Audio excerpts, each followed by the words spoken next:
The wind off the Montana plains cut like a promise nobody wanted to keep. It scraped across the wooden boards of Miller's Bend, rattling windows and pushing dust through the spaces where the town had given up on making things fit quite right. Late October, 1887, and the cold came early that year, the kind that made people mean, made them huddle closer to their own fires and turn their backs faster on anything that looked like trouble. Rhett Calloway was trouble. Everybody said so. He stood 6'7" in his socks, with shoulders broad enough to fill a doorframe and hands that looked like they could snap fence posts without much effort. His face was all hard angles and weather-beaten skin, scarred along the left jaw from something nobody asked about, and his eyes were the pale gray of a winter sky before snow. When he walked through town, which wasn't often, people crossed the street. Mothers pulled their children close. Shopkeepers watched their goods a little closer, even though Rhett had never stolen so much as a nail in his life. The stories about him had grown the way stories do in small places where truth gets stretched thin by boredom and fear. They said he'd killed a man in Wyoming with his bare hands. They said he'd broken a horse's neck in a rage. They said he lived like an animal up in that ranch of his, 9 miles north where the valley narrowed and the mountains pressed close, and that going up there meant you might not come back the same. Some of the stories were almost true. Most were pure invention. None of them mattered much to Rhett anymore. He'd stopped trying to correct people around the time he realized that being feared was easier than being understood. But loneliness has a way of changing a man's calculations. On a gray Thursday afternoon, Rhett rode into Miller's Bend with a piece of paper in his coat pocket, and a decision that had been months in the making. The town noticed him immediately, hard not to, given his size and the way his horse, a massive buckskin gelding named Bear, seemed to shake the ground with each step. He tied Bear outside the general store and walked to the community board nailed to the side of the post office, where notices about land sales and lost livestock competed for space with faded warnings about cattle thieves. He pulled the paper from his pocket, unfolded it, and tacked it to the board with 2 clean strikes of a nail. Then he left. The notice stayed there for exactly 11 minutes before someone read it aloud, and by sundown, the whole town was laughing. Paycheck, seeking partnership in marriage. Rancher, age 32, seeks honest woman for partnership on working ranch. No expectations beyond mutual respect and shared labor. Land is good. House is sound. Life is quiet. Looking for someone tired of pretending the world is kinder than it is. If you can work hard, speak plainly, and don't scare easy, consider writing. R. Calloway, North Valley Ranch. Bam? Montsat. Partnership, snorted Jim Fletcher, the banker's son, reading it to the crowd gathering outside the saloon. He means a work mule who won't run off. What woman in her right mind would go up there? Said Martha Gaines, who ran the boarding house and considered herself the arbiter of all proper behavior in Miller's Bend. Living alone with that brute? She'd be lucky to survive a week.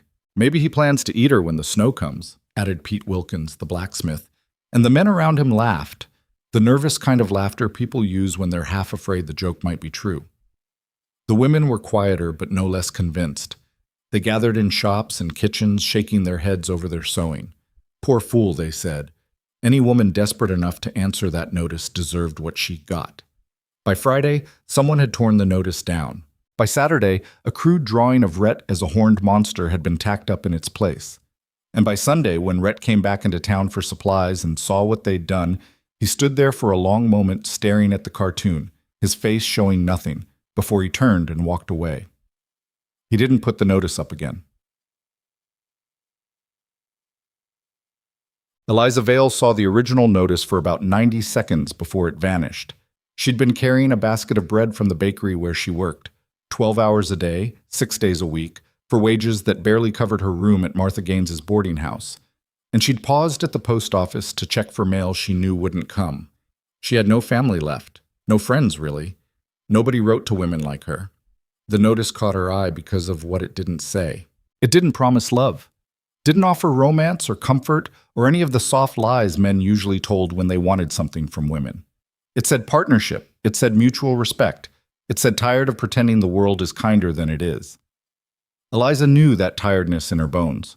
She was 26 and felt 40, slender to the point of being called frail, With dark hair she kept pinned tight and brown eyes that had learned not to expect much.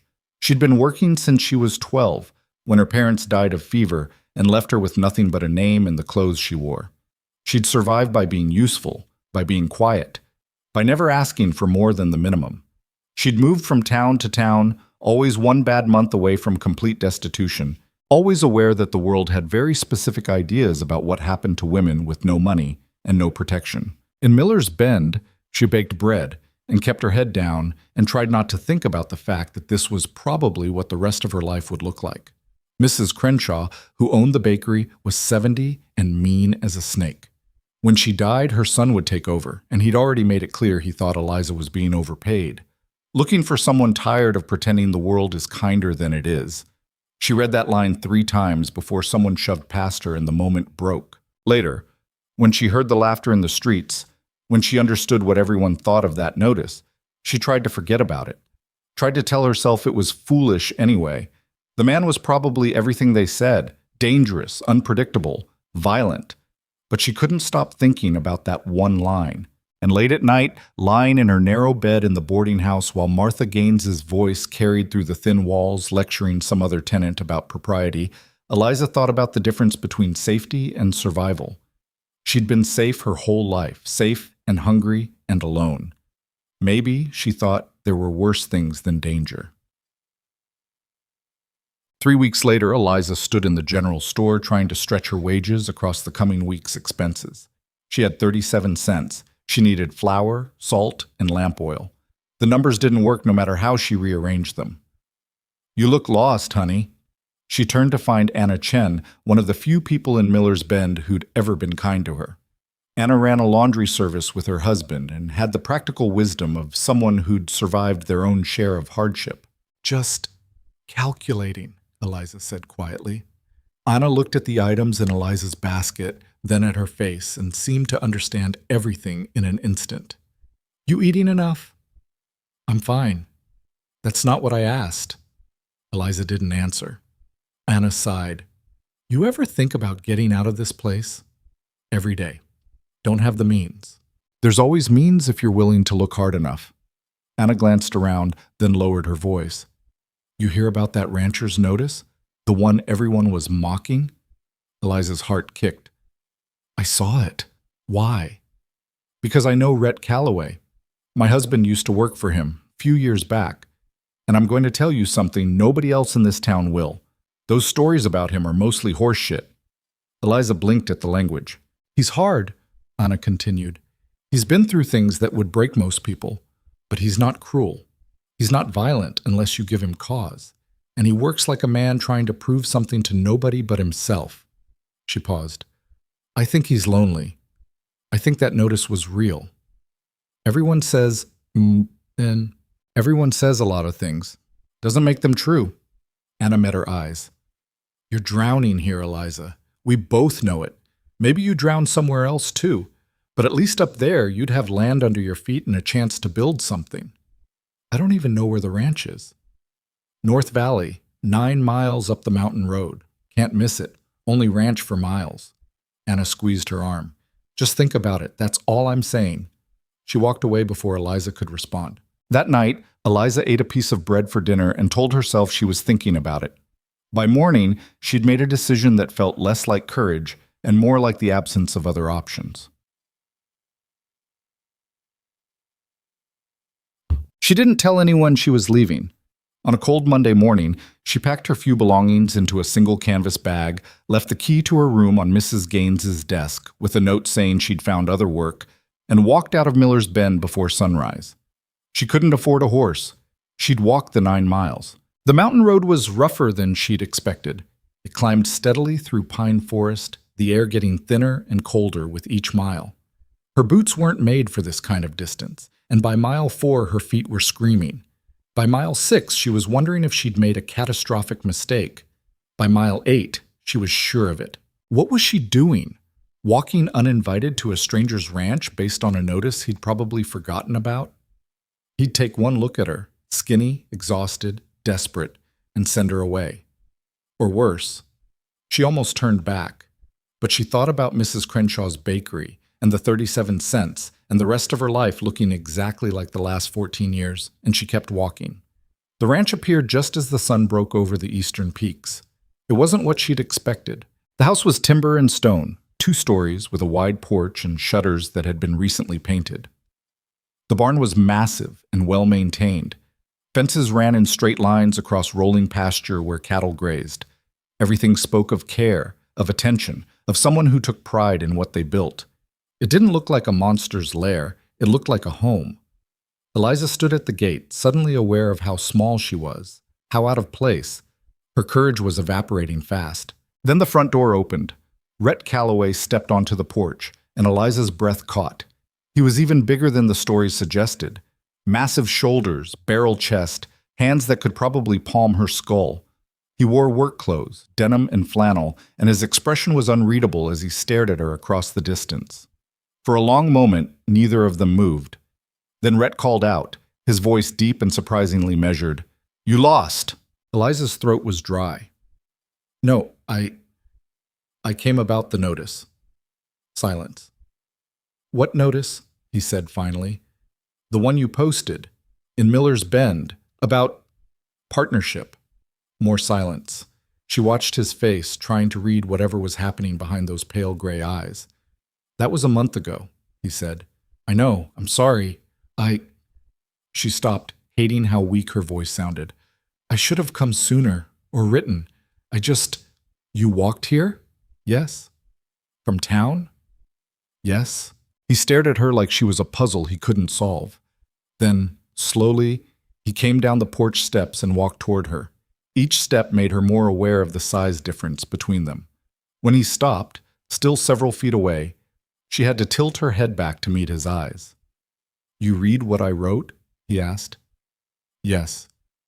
"Then you know I wasn't offering anything soft." "I know." "And you came anyway?" "Yes." "Why?" The question felt like a test. Eliza thought about lying, about trying to make herself sound braver or more capable than she was. But the notice had said, "Speak plainly," and something told her that's what he'd respect. "Because I'm tired," she said. "I'm tired of working myself into the ground for people who don't care if I live or die. I'm tired of being one disaster away from complete ruin. I'm tired of pretending I have options I don't have." She met his eyes. "You said you wanted someone who doesn't scare easy." "I do scare easy. I've been scared most of my life. But I'm more scared of staying in that town than I am of whatever happens up here." Rhett studied her for a long time. She couldn't tell what he was thinking. "What's your name?" he asked finally. "Eliza. Eliza Vale." "You have family, Eliza Vale?" "No." "Anyone who'll come looking for you?" "No." "Anyone in Miller's Bend you're running from?" She thought about Mrs. Crenshaw, about Martha Gaines, about the life that had been slowly suffocating her. "No. Just running toward something different." He nodded slowly. "All right. Come inside. You look like you're about to fall over." He turned and walked back toward the house without checking if she followed. Eliza stood there for a moment, her heart pounding, before she picked up her bag and followed him through the gate. The inside of the house matched the outside, clean, organized, clearly cared for. The main room had a stone fireplace, simple furniture, and books on a shelf. The kitchen was off to one side, functional and tidy. Stairs led up to what she assumed were bedrooms. It was warmer than any place she'd lived in years. Rhett gestured to the table. "Sit. I'll make coffee." She sat. Her legs were shaking from the walk, but she tried to hide it. He moved through the kitchen with surprising efficiency for a man his size, and a few minutes later he set 2 cups on the table and sat down across from her. The chair creaked under his weight. "You worked in that bakery in town," he said. It wasn't a question. "Yes. How did you—" "I've seen you. Few times. You never looked up." Eliza felt heat in her cheeks. She'd trained herself not to make eye contact with customers, especially men. Safer that way. "What did they tell you about me?" Rhett asked, his voice neutral. "That you're dangerous, violent, that you killed a man in Wyoming. And you came anyway." "Yes."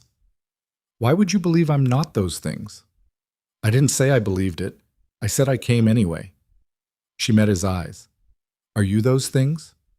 He took a long drink of coffee. I killed a man in Wyoming. That part's true. Her stomach dropped. He was trying to kill my friend, Rhett continued. It was self-defense. Sheriff cleared me. But the story followed me here, and people added their own details. He set the cup down. I'm not going to lie to you. I've been in fights. I've done things I'm not proud of. I grew up rough, and some of that doesn't wash off easy. But I've never hurt anyone who didn't come at me first, and I've never raised my hand to a woman or a child. All right, Eliza said quietly. All right? That's it? What do you want me to say? I don't know you. You could be lying, but... She looked around the room. But someone who's as violent and chaotic as they say wouldn't keep a house like this. Wouldn't have books on the shelf. Wouldn't have posted a notice asking for partnership instead of just taking what they wanted. Rhett's expression flickered. Surprise, maybe, or something close to it. Besides, Eliza added, I've worked for cruel people. I know what they look like. You don't look cruel. You look tired. I am tired, he admitted. Tired of doing this alone. What is this? Building something that matters.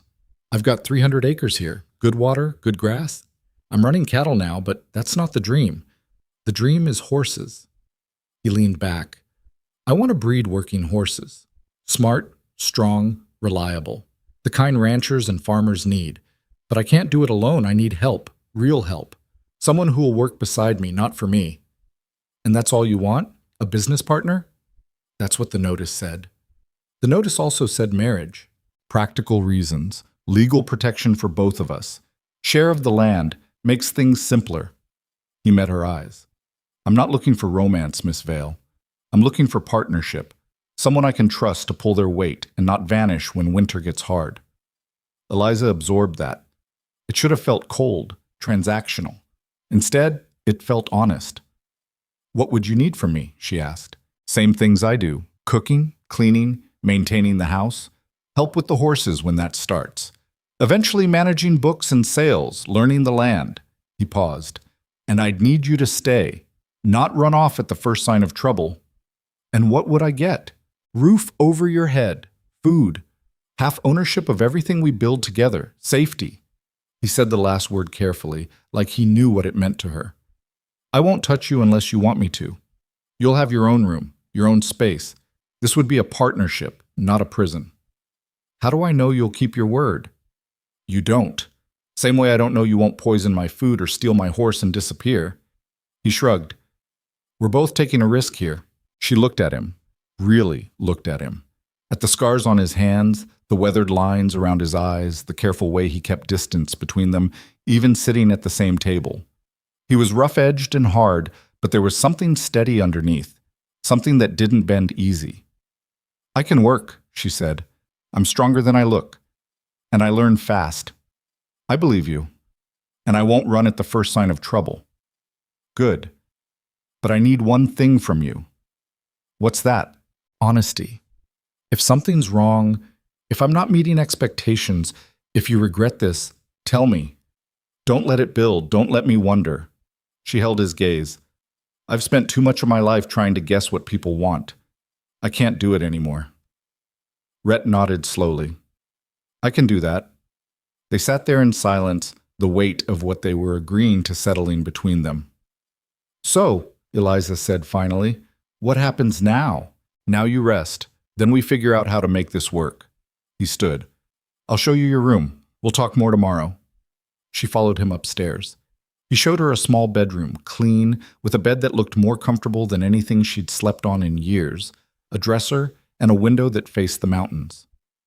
This was my mother's room, he said from the doorway. She passed 6 years ago. I'm sorry. Me too. He stepped back. I'm across the hall if you need anything, but the door locks from the inside.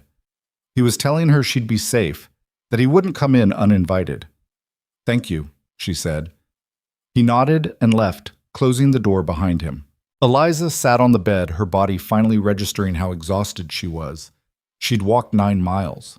She'd made a deal with a man she didn't know.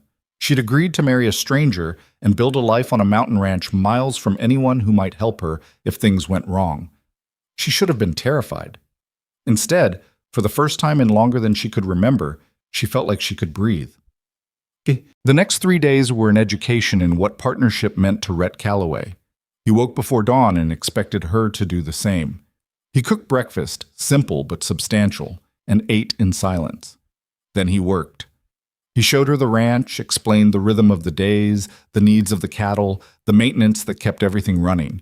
He spoke plainly, answered her questions without impatience, and never raised his voice. He also never touched her, even casually. He kept space between them always.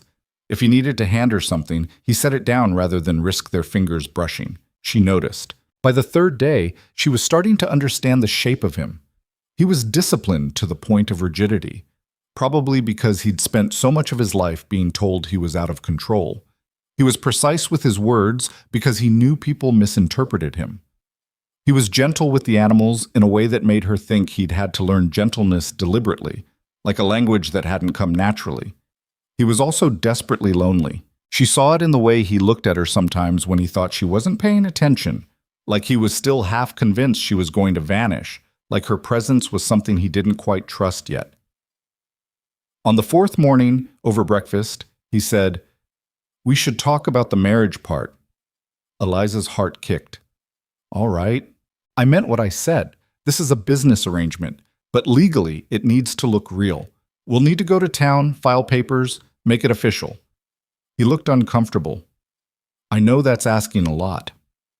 It's what I agreed to." "I know, but I want to make sure you understand what you're agreeing to. Once we're married, in the eyes of the law, everything's shared. My debts become yours. Your safety becomes my responsibility.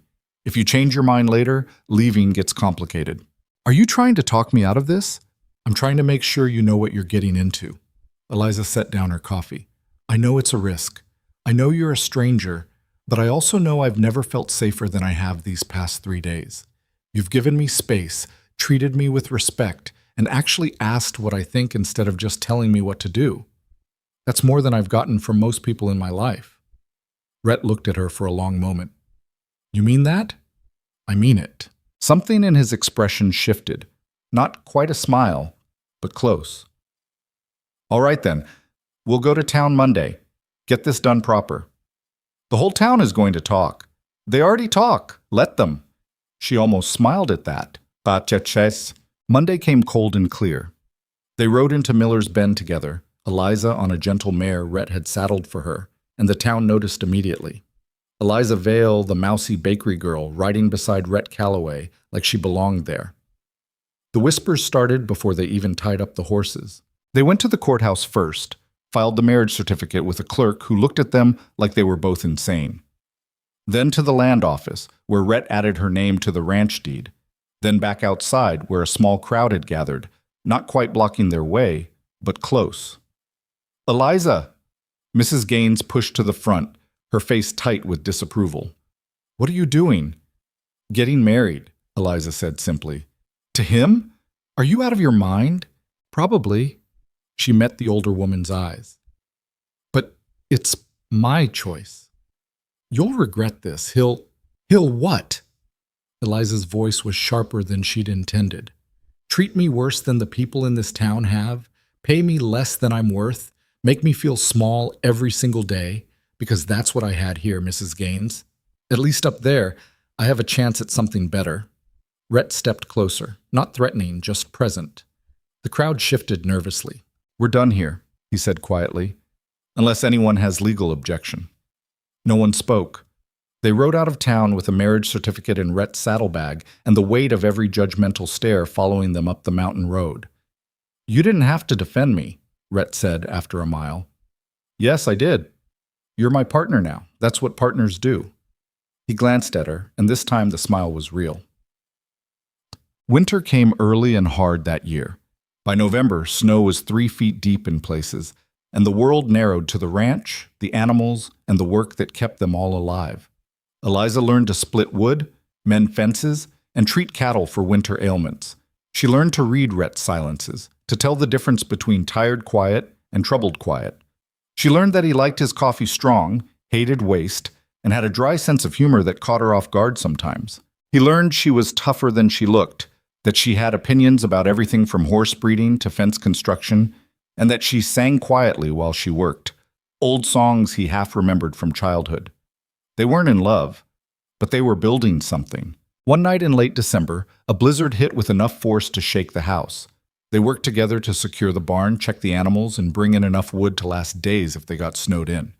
By the time they finished, they were both exhausted, half frozen, and covered in snow. Eliza was trying to get the fire built back up when her hands started shaking too hard to strike the match. Rhett took the matches from her without a word, got the fire going, then handed her a blanket. "Sit. I'll make something warm." She sat, pulling the blanket tight around her shoulders. Her teeth were chattering. Rhett made tea, something stronger than usual, with honey, and sat beside her on the floor in front of the fire. Not touching, but close enough that she could feel the heat from him. "You did good out there, Schutz," he said. "I thought I was going to lose my fingers." "You didn't. You stayed focused, got the work done." He paused. "Most people would have panicked." "I don't have the luxury of panic." "No, neither do I." They sat in silence, watching the fire rebuild itself. Outside, the wind howled like something alive. "Eliza," Rhett said after a while. "Yeah? I'm glad you came up here. I'm glad you answered that notice." She looked at him, really looked at him, at the scars and the hard edges and the loneliness he carried like weight in his bones. "So am I," she said softly. He met her eyes, and something passed between them.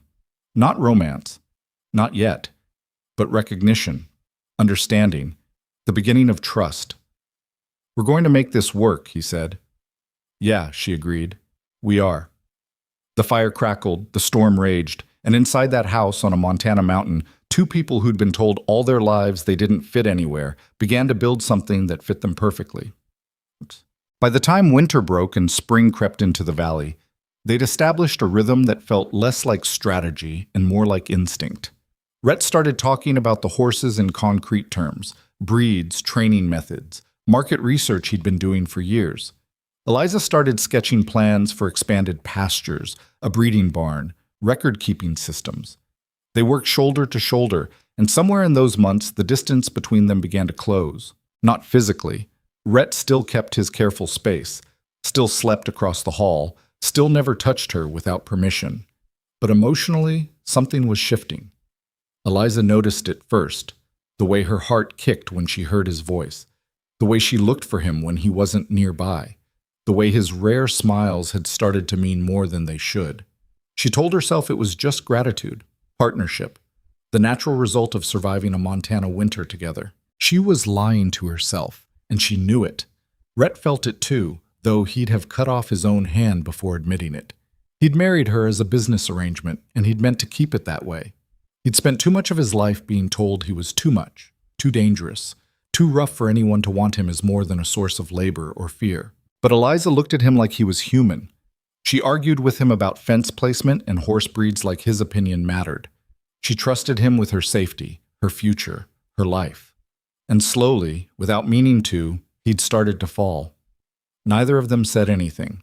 They were too smart for that, too aware that naming it might break it.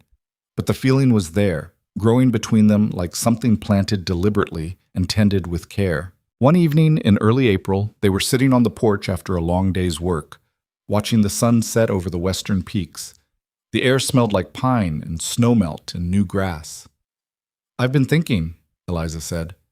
"About?" "Next year. When we start bringing in the first horses, we should have a name for the ranch, something people remember. I've always just called it North Valley. That's a location, not a name." He smiled slightly. "What would you call it?" She thought about it, about the notice no one believed in, about two outsiders building something against every odd. "Frontier Hope," she said. "That's what this is, isn't it? People starting over, building something new." Rhett looked at her, and his expression was soft in a way she'd never seen before. "Frontier Hope Ranch," he said slowly.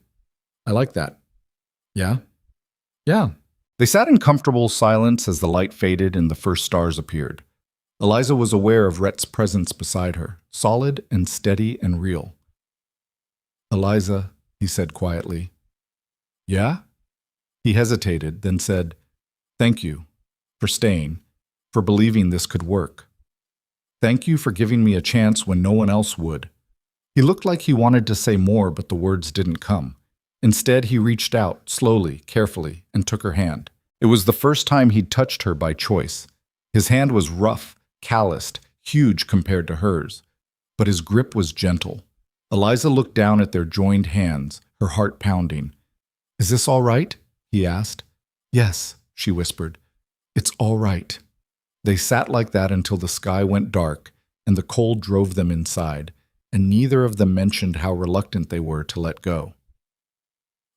The next weeks felt different, brighter somehow.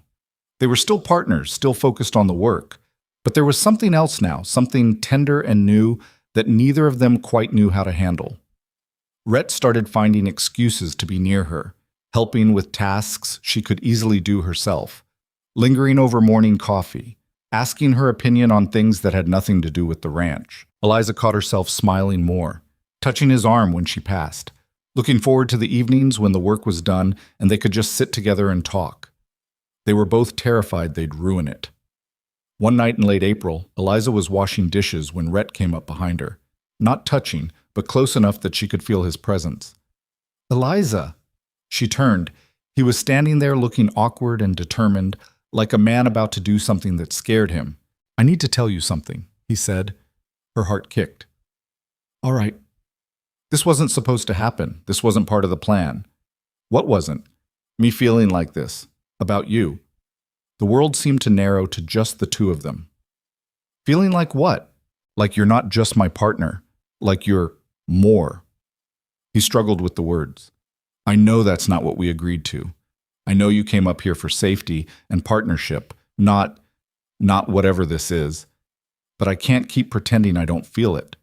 Eliza's breath caught. "Rhett, you don't have to say anything. I'm not asking you to feel the same way. I just needed you to know." She stared at him, at this massive, gentle man who'd given her space and respect and a chance at a real life, who'd kept every promise he'd made, who looked at her like she mattered. "You think I don't feel it too?" she said softly. He went very still. "What? I fell for you months ago. I just didn't know how to tell you." "Eliza." She stepped closer, closing the distance he'd always kept between them. "I came up here looking for partnership. I found that. But I also found you, and you're everything they said you weren't. You're kind, you're patient. You make me feel safe in a way I've never felt safe before." Rhett looked at her like she'd just handed him something impossibly precious. "I don't know how to do this, the romance part. I'm not good at that. Neither am I. But maybe we figure it out together." He reached out slowly, cupping her face with one massive hand. His touch was achingly gentle. "Can I kiss you?" he asked. "Yes." He leaned down and kissed her, careful, tentative, like he was afraid of breaking something. Eliza rose up on her toes and kissed him back, her hands finding his shoulders, and felt the careful control in him start to crack.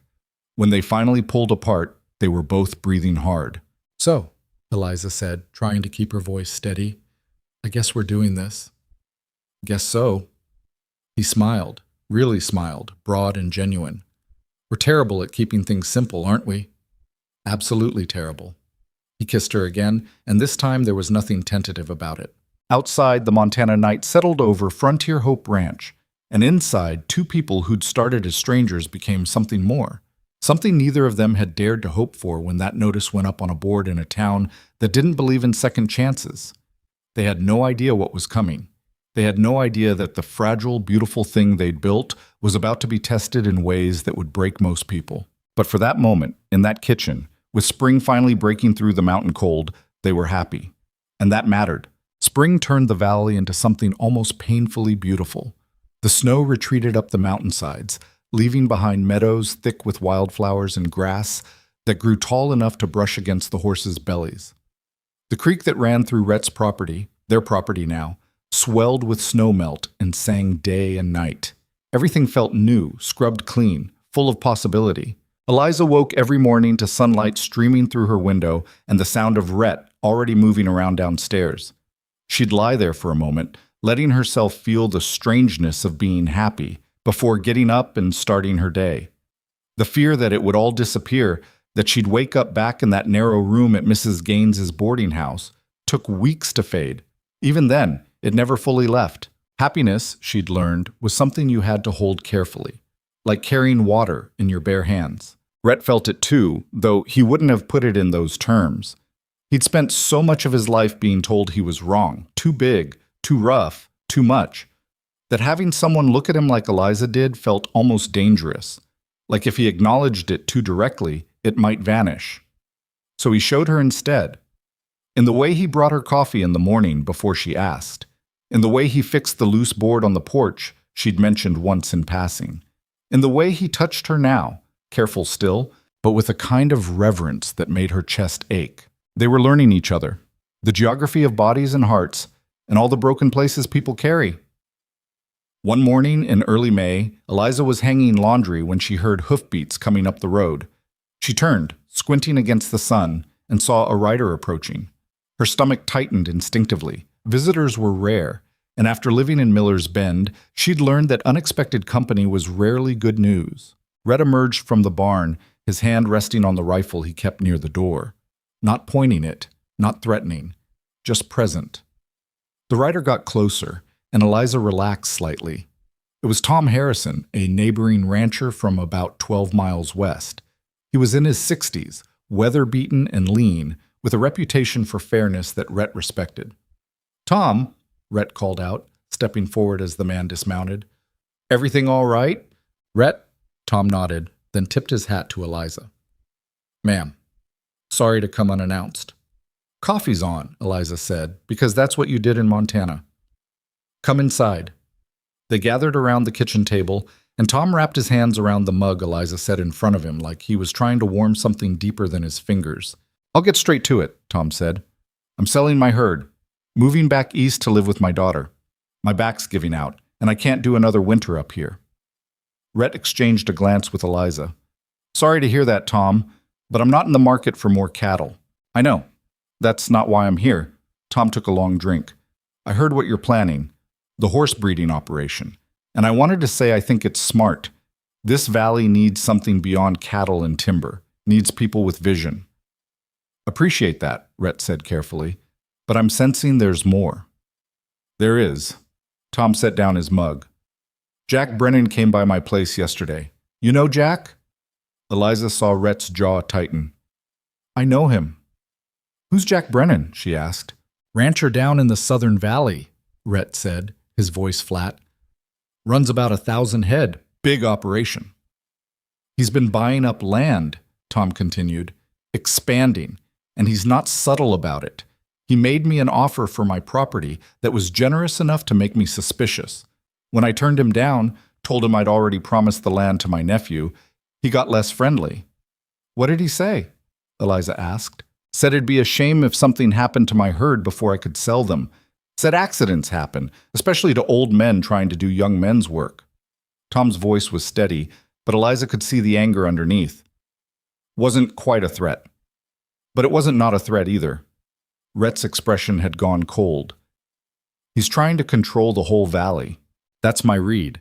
And I'm telling you this because your place is right in the middle of what he'd consider his territory. You start bringing in quality horses, building a reputation, you're going to be competition he doesn't want." "Let him come," Rhett said quietly.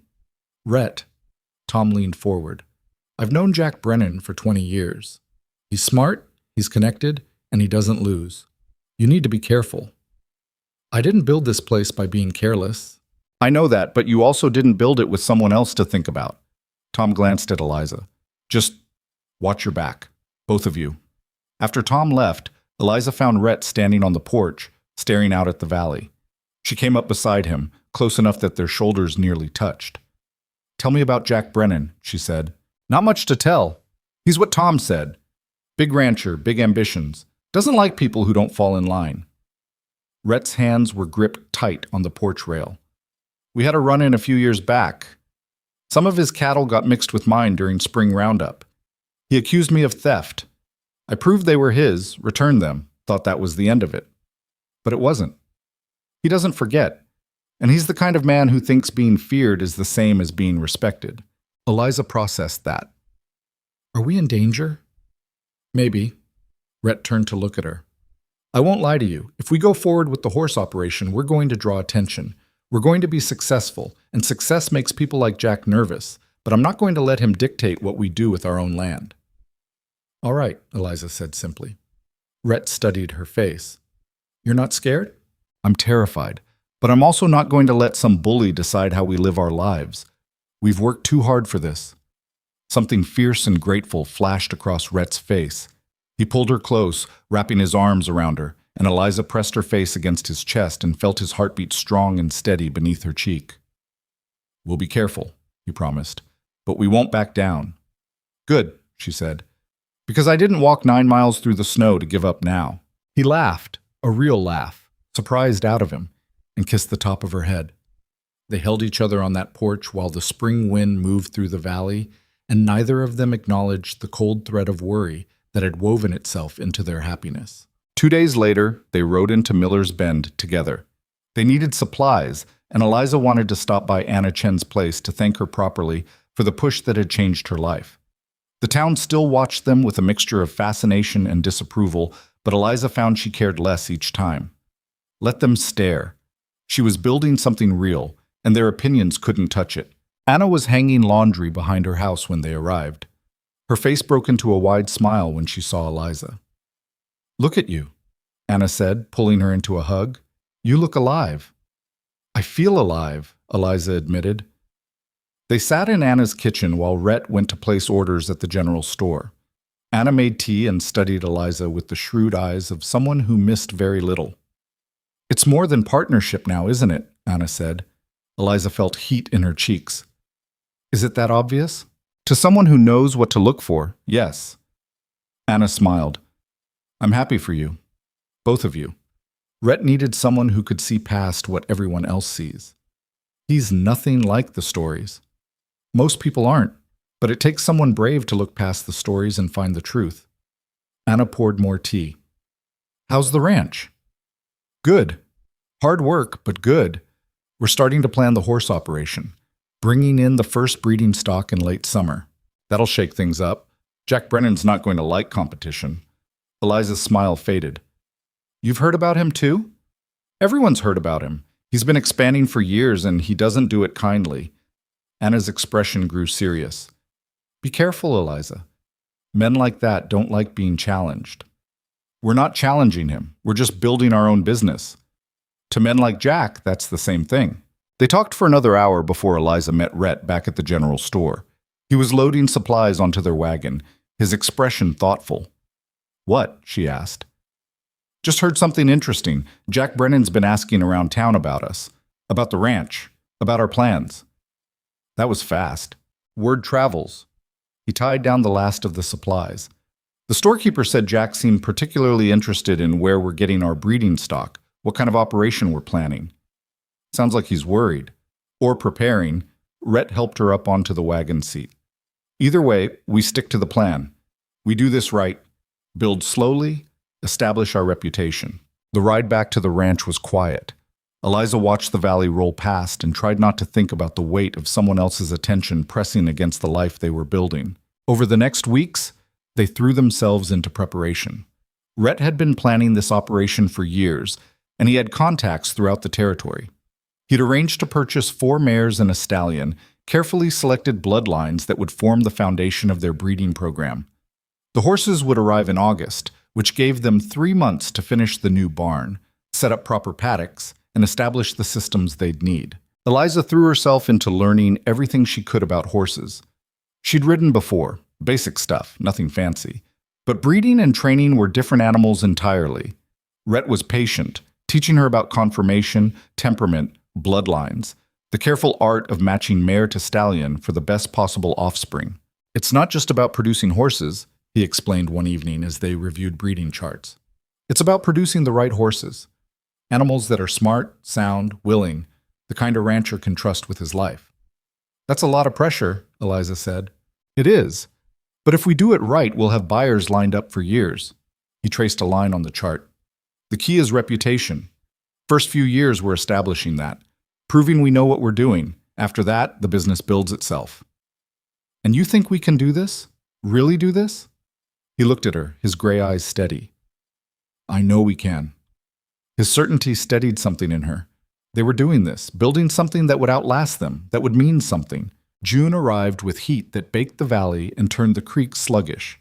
They worked from dawn until the sun got too vicious, then retreated to the shade of the porch during the worst of the afternoon before starting again in the evening. Eliza's hands, already roughened by years of bakery work, developed new calluses. Her arms got stronger. Her back stopped aching after long days. She was becoming someone she barely recognized. Someone capable. Someone unafraid. One evening, as they were finishing dinner, Rhett said, I need to go to Helena next week. There's a livestock auction, and I want to look at some additional breeding stock. Might be gone 4 or 5 days. Eliza's stomach dropped. I'm coming with you. It's a long ride, and someone needs to watch the ranch. Then we'll ask Tom's nephew to check on things. I'm not staying here alone. Rhett started to argue, then seemed to read something in her expression. All right, we'll both go. Thank you. You don't need to thank me, Eliza. We're partners. If you're not comfortable being here alone, we figure something else out. She reached across the table and took his hand. His fingers closed around hers, big, warm, solid. I love you, she said. She'd been thinking it for weeks, but this was the first time she'd said it out loud. Rhett went very still. Say that again. I love you. I'm in love with you. I didn't plan on it, and I know it's probably too soon, but it's true and I needed to tell you. He stood abruptly, came around the table and pulled her to her feet. Then he kissed her, deep and fierce and full of everything he wasn't good at saying. I love you too, he said against her mouth. I've loved you since the day you told Mrs. Gaines to go to hell without actually saying the words. Eliza laughed, breathless.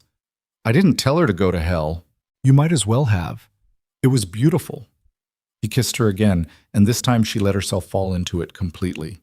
Let herself believe that this, them, this life, this love, was real and solid and wouldn't disappear. That night, Rhett knocked on her bedroom door. When she opened it, he stood there looking uncertain in a way she'd never seen. I don't want to assume, he said, but if you wanted, we're married and we love each other, and I thought maybe... Eliza pulled him inside and closed the door. They came together like people who'd been waiting their whole lives for permission to be wanted. Careful and clumsy and desperately tender. Learning each other in the lamplight, trading scars and stories, and the kind of vulnerability that felt like stepping off a cliff. Afterward, they lay tangled together in her bed, his bed now too, and Eliza traced the old scar on his ribs. How'd you get this one? She asked. Horse kicked me when I was 17, broke 2 ribs and taught me to pay better attention. And this? She touched a mark on his shoulder. Knife fight in Wyoming. Guy I worked with got drunk, got mean. I stopped him before he could hurt someone else. The man you killed. Yeah. She pressed her lips to the scar. I'm glad you survived. Me too. He ran his fingers through her hair. What about you? You've got stories too. Nothing as dramatic as knife fights. Tell me anyway. So she did. Told him about growing up hungry and scared, about the men who tried to take advantage when they thought she had no protection, about the years of being invisible, of being nothing, of surviving day to day with no real hope things would ever change. I thought this was all there was, she said quietly. Working until I couldn't anymore, dying alone, nobody remembering I existed. I'd remember, Rhett said. Even if I'd only seen you once. I'd remember. She looked up at him, at this man who'd been called a monster, and who held her like she was something precious. We're going to make this work, she said. Whatever comes, we'll face it together. Together, he agreed.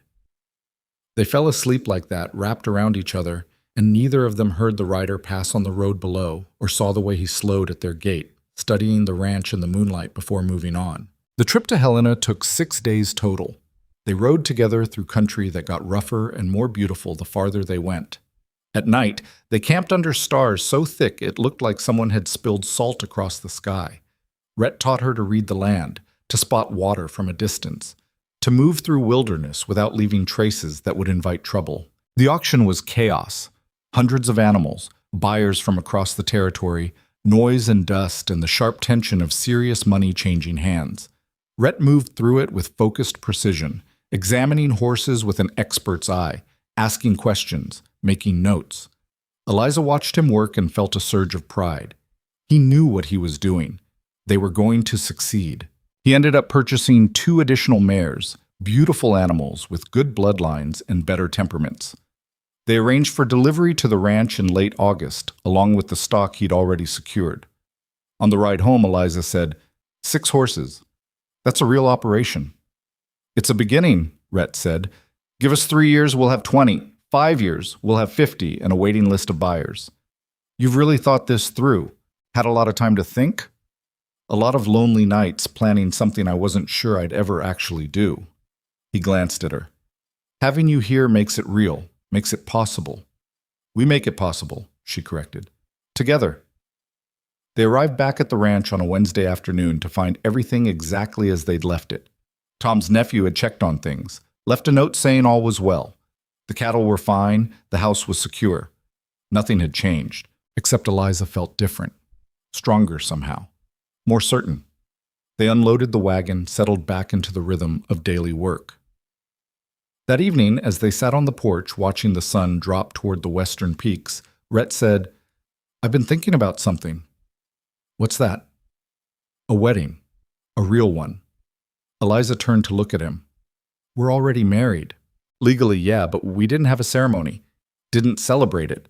Felt like we should mark it somehow, now that... He trailed off, looking uncomfortable. Now that it's real, she finished gently. Yeah. She thought about it. About standing up in front of people and declaring what they meant to each other. About having witnesses to this love they'd built against every odd. All right, she said. Let's do it. Small, though. Just people who matter. Tom and his family, Anna and her husband, maybe a few others. No one from town who spent months mocking us. Definitely not.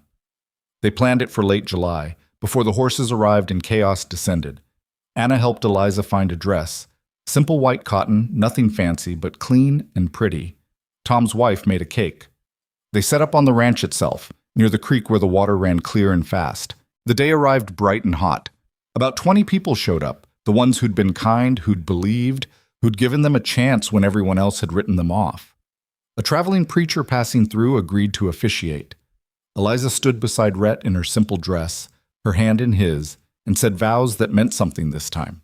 Promised to stand with him, to build with him, to face whatever came with the kind of courage that looks fear in the eye and keeps moving anyway. Rhett's voice was steady as he promised to love her, to protect her, to be the partner she deserved. When the preacher said they could kiss, Rhett pulled her close and kissed her in front of everyone, and the small crowd erupted in applause. Afterward, there was food and music and dancing. Anna caught Eliza alone for a moment and hugged her tight. You did it, Anna said. You took a chance on yourself, and look what happened. I'm scared, Eliza admitted. I'm happy, but I'm scared. What if something goes wrong? Then you'll handle it. That's what strong people do. Anna pulled back to look at her. You're not the same woman who walked out of Miller's Bend 6 months ago. You know that, right? Eliza thought about it, about the bread-baking, head-down, terrified girl she'd been. About the woman she was becoming, someone who could work all day, plan a business, love fiercely, stand her ground. No, she said slowly, I guess I'm not. And whatever comes, you've got Rhett. And you've got friends who believe in you. That's more than most people have. The celebration went late into the evening. As the last guests were leaving, Tom pulled Rhett aside. Eliza saw them talking in low voices, saw Tom's expression go serious. When Rhett came back to her, his face was carefully neutral. What was that about? She asked. Nothing important. Come on, let's go inside. But she knew him now. Knew the difference between nothing important and something he didn't want to worry her with. Rhett, he sighed. Tom heard Jack Brennan's been making noise, saying we're overstepping, trying to build something we're not equipped for, telling people we're going to fail. Let him talk. That's what I said, but Tom thinks it's more than talk. Thinks Jack's building towards something. Toward what? Don't know yet, but we keep our eyes open. A cold thread of worry wound through Eliza's happiness, but she pushed it down. They dealt with worse than gossip. They'd be fine. That night, lying in bed with Rhett's arm around her, she said, Tell me about the future. The real future. 5 years from now. 5 years from now, we've got the best breeding operation in Montana Territory. We're selling horses to ranchers across 3 states. The barn's full, the bank account's healthy, and we're thinking about expanding. What else? What do you mean? I mean beyond the business. What does our life look like? He was quiet for a moment. I see us here. Still working together, still building, maybe, he hesitated, maybe we've got a kid or two running around, teaching them to ride, to work the land, to build something that matters. Eliza's breath caught. They hadn't talked about children, hadn't let themselves go that far. You want that? She asked. I want whatever future has you in it. But yeah, I want that. She turned to face him in the darkness. I want it too. I'm scared of it, but I want it. We'll figure it out. Same way we figured out everything else. Together. Together. They fell asleep holding each other, and outside the window the Montana night settled deep and quiet over Frontier Hope Ranch. August arrived with the horses. They came up the valley road in the early morning. 6 beautiful animals, led by a professional hauler, Rhett had contracted. The mares were elegant and strong, the stallion was magnificent, and Eliza felt her heart kick with excitement and terror as they unloaded the animals into the new paddocks. This was it. This was real. They spent the next week getting the horses settled, learning their personalities, establishing routines. Eliza discovered she had a gift for reading animals, for understanding what they needed. The horses responded to her gentle consistency, and Rhett watched her work with a kind of quiet pride that made her feel 10 feet tall. The first breeding would happen in spring. For now, they were focused on conditioning, training, establishing the foundation of trust and discipline that would make everything else possible. Word spread fast. Within 2 weeks, people started showing up, neighbors curious to see the operation, potential buyers wanting to get their names on the waiting list, other ranchers interested in what Rhett was building. Most were friendly, some were skeptical. A few were openly hostile, spouting the old stories about Rhett being dangerous, about Eliza being foolish. They ignored the hostility and focused on the work. One afternoon in late August, a group of riders appeared at the gate, 5 men, well-armed, riding expensive horses.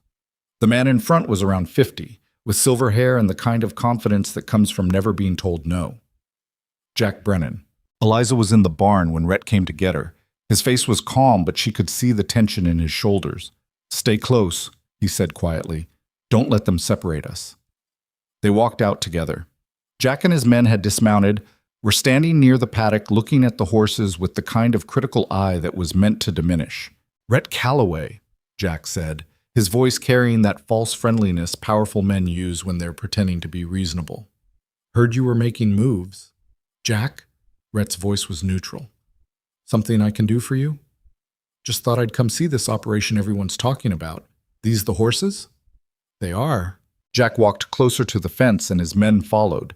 Eliza noticed how they moved, practiced, coordinated. These weren't just ranch hands. These were men who knew violence. Nice animals, Jack said.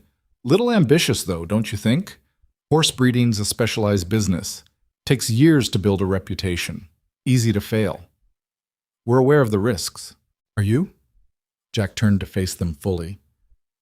Because I'd hate to see you invest all this time and money into something that doesn't work out. This valley's got a certain ecosystem. Things work a certain way. People who understand that do well. People who try to change things. He shrugged. Well, they struggle.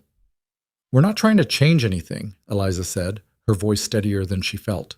We're just building our own business. Jack's eyes shifted to her, and she saw the calculation there, saw him reassessing. Mrs. Calloway, heard you used to work in that bakery in Miller's Bend. Quite a step up, this. His smile didn't reach his eyes. Hope you know what you're getting into. Ranching's hard, horse breeding's harder, and Rhett here's got a reputation that makes some people nervous. My husband's reputation doesn't concern me, Eliza said, and we're doing just fine. For now. Jack's friendly mask slipped slightly. But markets are tricky. Buyers are fickle. Would be a shame if word got around that your stock wasn't as good as advertised, or if something happened to compromise your operation. Rhett moved closer to Eliza, his presence solid and protective. You threatening us, Jack? Threatening? No. Just offering friendly advice. This valley's got room for cattle operations, always has. But horses? He shook his head. That's specialty work. Requires connections, reputation, the right kind of support. You sure you've got all that? We'll manage. Will you? Jack looked around the ranch, his gaze assessing. Because I've got resources you don't. I've got buyers you'll never reach. I've got influence with the territorial government. If I decided your operation was bad for the valley's economy, I could make things very difficult. Then I guess we'll have to make sure we succeed despite you, Rhett said quietly. The temperature seemed to drop. Jack's men shifted, hands moving toward their belts. Eliza's heart was hammering, but she kept her face calm. Jack stared at Rhett for a long moment, then laughed, a cold sound with no humor in it. You always were stubborn. Fine. Build your little horse ranch. Just don't come crying when it collapses. He swung back into his saddle. And Rhett? That temper of yours? Might want to keep it in check. Wouldn't want people to think you're as dangerous as they say. They rode out, leaving dust and implied threats hanging in the air. Eliza realized she was shaking. Rhett's hand found hers, squeezed gently. That was a threat, she said. Yeah. What do we do? We keep building. We do this right. Prove him wrong. And we watch our backs. Rhett, he's powerful. If he decides to really come after us, then we deal with it. He turned her to face him. I'm not going to let him take this from us. We've worked too hard. But I need to know you're still in, because this might get rough. Eliza thought about the life they'd built, about the horses in the paddock, and the home they'd made and the future they were reaching toward, about the girl she'd been and the woman she was becoming. I'm in, she said. Whatever comes. He pulled her close, and they stood there together as the sun tracked across the sky and the horses grazed peacefully behind them, unaware that something dark was circling closer. Over the next weeks, small things started going wrong. Fences got cut in the night. One of the water troughs was found contaminated with something that made 2 of the mares sick. Supplies they'd ordered went missing. None of it was catastrophic, but all of it was consistent. Someone was sabotaging them. Rhett started sleeping lighter, started keeping weapons closer. They took turns on watch at night. The easy happiness of summer curdled into constant vigilance. Then, in mid-September, Tom Harrison's barn burned down. They heard about it from a neighbor who rode by with the news. Total loss. Horses barely made it out. Tom was devastated, his plans to move east now complicated by financial disaster. And everyone knew, though no one could prove it, who was responsible. That night, Eliza found Rhett on the porch, staring into the darkness with an expression that made her stomach clench. We're next, she said. Maybe. What do we do? We fight back. Smart, not stupid. We document everything. We make alliances. We build our case. He looked at her. And we finish what we started. We breed these horses. We sell them. We prove we belong here. And if Jack escalates, then we escalate too. She sat beside him, taking his hand. I'm scared. Me too. But we're not backing down. No, we're not. They sat together in the darkness, 2 outsiders against a world that didn't want them to succeed, and made silent promises to themselves and each other. They would survive this. They would build what they dreamed of. They would prove that love and partnership and stubborn courage could stand against power and cruelty. They had no idea how close they were to losing everything. They had no idea that the real threat wasn't Jack Brennan at all, but something far worse riding toward them from Eliza's past. But for now, in this moment, they held each other and believed they could face anything together. And maybe that belief was enough. Maybe it had to be. October came with frost that turned the morning grass silver in a sky so blue it hurt to look at. The horses were thriving, their coats thickening for winter, their trust in Rhett and Eliza deepening with each passing day. Despite the sabotage, despite Jack Brennan's shadow hanging over everything they built, they were making it work. The ranch was becoming what they'd dreamed of. Eliza had started keeping detailed records, breeding plans, bloodline charts, potential buyer contacts. She worked at the kitchen table in the evenings while Rhett reviewed ranch finances, and sometimes they'd look up at the same moment and catch each other's eyes and smile at the strange domesticity of it all. Building an empire with ledgers and lamplight. They'd learned to sleep lighter, to notice when things were out of place, to move through their days with a kind of watchful calm that had become second nature. The sabotage had slowed after Tom's barn burned, maybe because Jack was satisfied he'd made his point, or maybe because he was planning something bigger. Either way, they used the breathing room to fortify. Better locks, better fences, a system of bells and signals they could use if trouble came at night. Anna Chen visited one afternoon in early October, bringing bread and news from Miller's Bend. They sat on the porch drinking coffee while Rhett worked with one of the mares in the near paddock. "Town's talking about you two again," Anna said. "When do they not?" "This is different. People are starting to realize you might actually succeed, that you're not going anywhere." Anna smiled. "It's making some folks nervous. Others are impressed. And the rest still think Rhett's a monster?" "Some, but fewer than before. Hard to maintain that story when the man's clearly devoted to his wife and building something legitimate." She paused. "Jack Brennan's not happy about the shift." "Jack Brennan's never happy." "No, but word is he's been spending a lot of time in Helena, meeting with territorial officials, lawyers. Some people think he's trying to find legal ways to shut you down." Eliza's stomach tightened. "Can he do that?" "Not easily. Your land's legally owned, your operation's legitimate, but men with money and connections can make life difficult even when they can't stop you outright." Anna set down her cup. "Just be careful, and if you need anything, witnesses, support, whatever, you let me know." After Anna left, Eliza stood at the porch rail watching Rhett work. He moved with such confidence around the horses, such patience.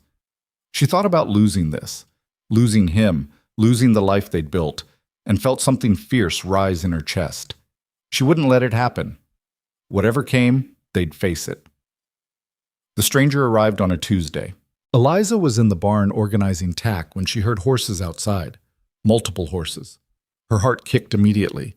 They'd learned to be wary of unexpected visitors, and she grabbed the rifle they kept near the door before moving to look. 4 men on expensive horses. The one in front was maybe 45, tall and lean, dressed in clothes that spoke of wealth. Dark hair going gray at the temples, sharp features, eyes that assessed everything with calculating precision. He sat his horse like someone accustomed to being obeyed. Rhett emerged from the house, and Eliza moved to join him.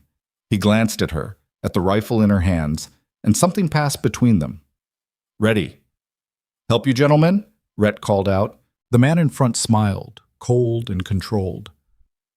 "I'm looking for Eliza Vale. I was told she might be here." Everything in Eliza went still. That name, her maiden name. Nobody had called her that in months. "Who's asking?" Rhett's voice had gone flat. "My name is Victor Harlan, and I have business with Miss Vale that's long overdue." "Mrs. Calloway," Eliza corrected, stepping forward. Her voice sounded steadier than she felt. "I'm Eliza Calloway now, and I don't know you." Victor's smile widened. "Don't you? Perhaps you've forgotten. It was several years ago. You were looking for work, desperate for any opportunity. I offered you a position in my household in Denver." A memory stirred, vague, uncomfortable. Years ago, when she'd been even more desperate than usual, she'd answered an advertisement for household staff. She'd gone to an interview, met with a man who'd seemed professional enough. But something about him had made her skin crawl, and she'd declined the position and left Denver entirely. "I remember," she said carefully. "I declined your offer. After signing papers accepting it." "What papers?" "I never—" "You signed a contract, Miss Vale. A legal agreement that bound you to my employment for a period of 5 years, with specific terms regarding compensation and termination." Victor reached into his coat and pulled out a folded document. "I have it right here, along with a marriage certificate filed in Denver County showing that you and I were legally wed 3 years ago." The world tilted. "That's not possible," Eliza said. Her voice sounded very far away. "I never married you. I never even saw you again after that interview." "The papers say otherwise. And they're properly filed, properly witnessed, entirely legal." Victor's voice was smooth, reasonable. "I'm afraid you've been living as a bigamist, Mrs. Vale. Your marriage to Mr. Calloway here is invalid, and you're in violation of our contract." Rhett moved closer to Eliza, his presence solid and protective. "That's horse shit. She never married you." "I have documents that say she did. Would you like to see them?" Victor held out the papers. "Go ahead, take them to any lawyer. They'll tell you the same thing." Rhett took the papers, his jaw tight. Eliza watched him read, saw his expression darken. When he looked up, his eyes were burning with controlled fury. "These are forged," Rhett said. "Are they? Then prove it. Take me to court. But I should warn you, I have considerable resources, excellent legal representation, and multiple witnesses who will testify to the validity of these documents." Victor's smile never wavered. "You, on the other hand, are a rancher of modest means with a reputation for violence. How do you think that plays in front of a territorial judge?" "What do you want?" Eliza asked. Her voice was shaking now. "I want what's legally mine. I want my wife to come home with me." "I'm not your wife." "The law says you are. And I've been very patient, Miss Vale. I've spent considerable time and money tracking you down. I've been generous in my willingness to overlook your absence and this illegal marriage. But my patience has limits." "She's not going anywhere with you," Rhett said quietly. The quiet was worse than shouting. "Then you'll be harboring another man's wife. That's a crime, Mr. Calloway. And given your history, I imagine the authorities would be very interested in your behavior." The men with Victor shifted in their saddles, hands near weapons. Ready. Eliza's mind was racing. This couldn't be real. She'd never signed anything binding. She'd never married this man. But if the documents looked legitimate, if he had witnesses and lawyers and resources— "I need to see a lawyer," she said, "independently, before I agree to anything." "Of course. Take your time. You have until Friday." Victor gathered his reins. "But understand this. If you refuse to comply, I'll have you arrested for breach of contract and bigamy. I'll have Mr. Calloway charged with harboring a fugitive and interference with a legal marriage. And I'll make sure everyone in this territory knows exactly what kind of woman you are and what kind of man he is." He paused. "I'm a reasonable man, Miss Vale. I'm offering you a chance to resolve this quietly. Don't make me take harsher measures." They rode out, leaving Eliza and Rhett standing in the yard with forged documents and shattered certainty. Rhett looked at the papers again, his hands trembling with suppressed rage. "This is fraud. Clear, obvious fraud." "But can we prove it?" Eliza's voice was barely a whisper. "If he has witnesses, if the documents look legitimate, if he has lawyers and we don't, we'll get a lawyer. We'll fight this." "With what money? We've put everything into the ranch, into the horses. We can't afford a legal battle against someone with his resources." "I don't care what it costs. Rhett," she touched his arm. "If we fight and lose, you could go to prison for harboring me, for interfering, and I could be arrested, convicted. We could lose everything." "So what are you saying?" She couldn't answer. The truth was too terrible to speak out loud. They went inside, Rhett's hand shaking as he poured coffee neither of them wanted. They sat at the kitchen table, the same table where they'd planned their future, their breeding operation, their life, and tried to think through options that all led to disaster. "Tell me everything," Rhett said finally. "About that interview. About what happened in Denver." Eliza forced herself to remember. "It was 4 years ago. Maybe 5. I was in Denver for a few weeks, trying to find work. I saw an advertisement for household staff, good wages, respectable family. I went to the address listed. And Victor was there. He interviewed me, asked about my background, my skills, offered me a position. He had papers, I remember that. Employment contracts, he said. Standard terms."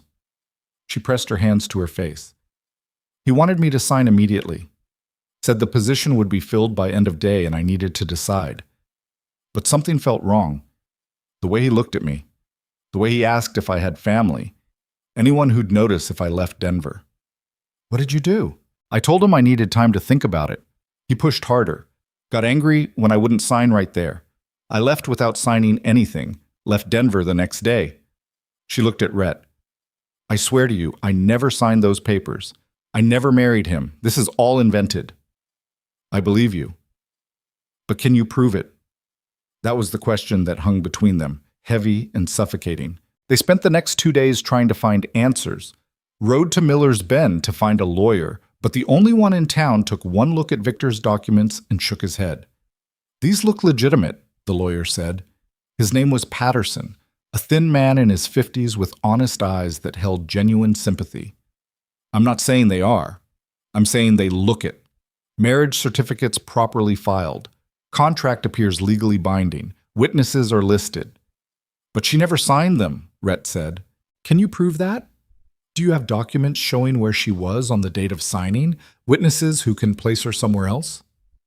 I was drifting, Eliza said quietly, moving from town to town looking for work. I don't even remember where I was 4 years ago in October.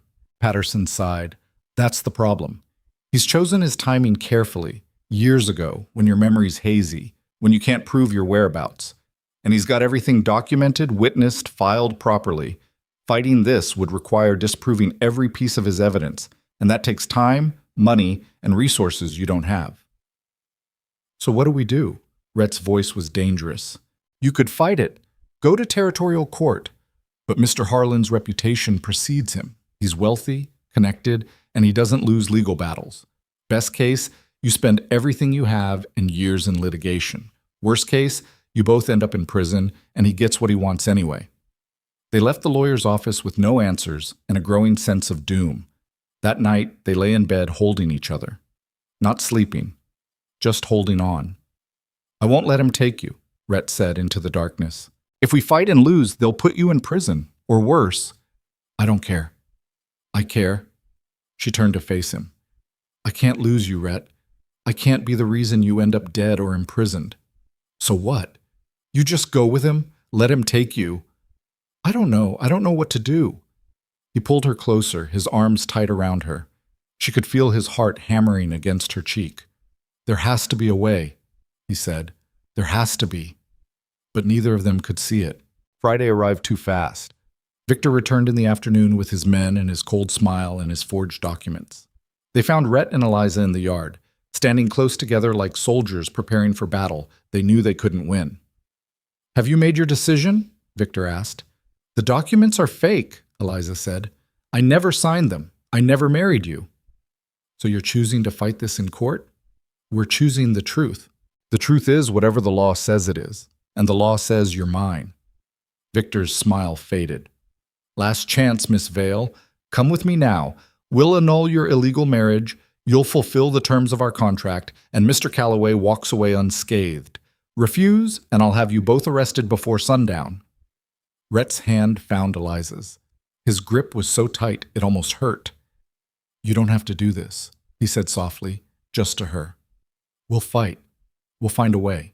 And if we lose? If they take you away? She looked at him, memorizing his face. I can't watch that happen. Eliza, I love you. I love you more than anything. And because I love you, I can't let you destroy yourself trying to save me. Don't do this. It's already done. She turned to Victor.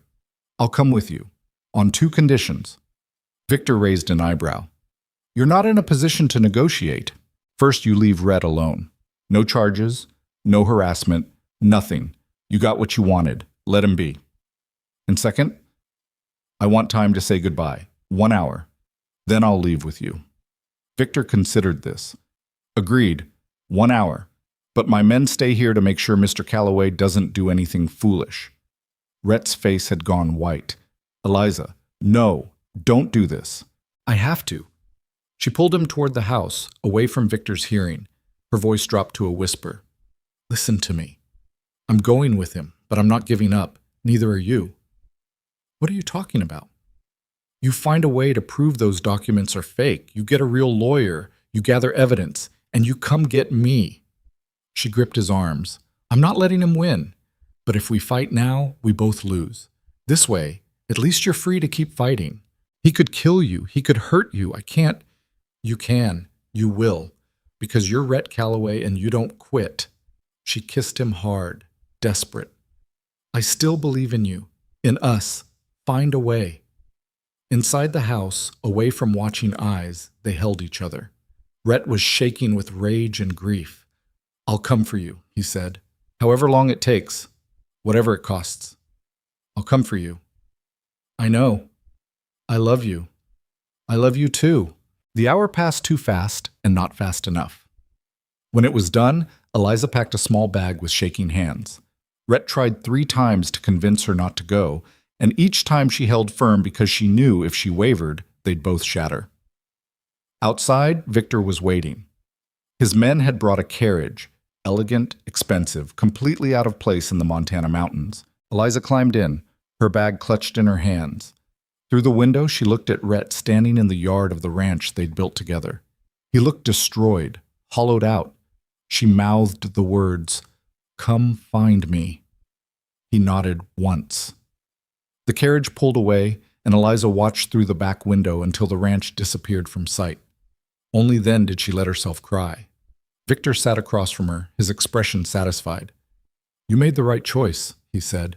"I made the only choice that kept him alive." "How touching. You'll find I can be quite generous to obedient wives." She looked at him, really looked at him, at the cruelty barely hidden beneath the civilized surface. "Why?" she asked. "Why me? Why go to all this trouble? Because I can. Because I wanted you the moment I saw you, and I'm accustomed to getting what I want." He leaned back. "You should have just signed those papers 4 years ago. Would have saved us both considerable inconvenience. I'm not your wife. Those documents are lies. But they're very convincing lies, and that's all that matters." She turned away from him, pressing her forehead against the cold glass. Behind them, somewhere in the growing distance, Rhett was standing alone in a yard full of dreams that had just been ripped apart. But Eliza knew him, knew his stubborn strength, his refusal to accept defeat, his capacity for relentless pursuit when something mattered. He would come. She just had to survive long enough for him to find her. The carriage rolled on through the autumn afternoon, carrying her away from everything she'd fought for, everything she'd built, everything she loved. But it wasn't over, not yet. This was just the part where everything got darker before the light broke through, and Eliza had survived darkness before. She'd survive it again. Rhett stood in the empty yard long after the carriage disappeared, his hands clenched so tight his nails cut into his palms. The horses moved restlessly in their paddocks, sensing his turmoil. The sun tracked across the sky. He didn't move. Tom Harrison found him there 2 hours later, still standing in the same spot like a man turned to stone. "Rhett." Tom dismounted slowly, approaching carefully. "I heard what happened. Anna sent word." Rhett didn't respond. "Son, you need to come inside. You're no good to her frozen out here." "I let him take her." Rhett's voice was raw. "I stood there and let him take her." "You didn't have a choice. There's always a choice. I should have fought. Should have gotten yourself killed or arrested.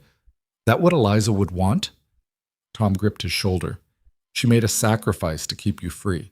Don't waste it standing here drowning in it." Something in Rhett's face shifted. The paralysis broke.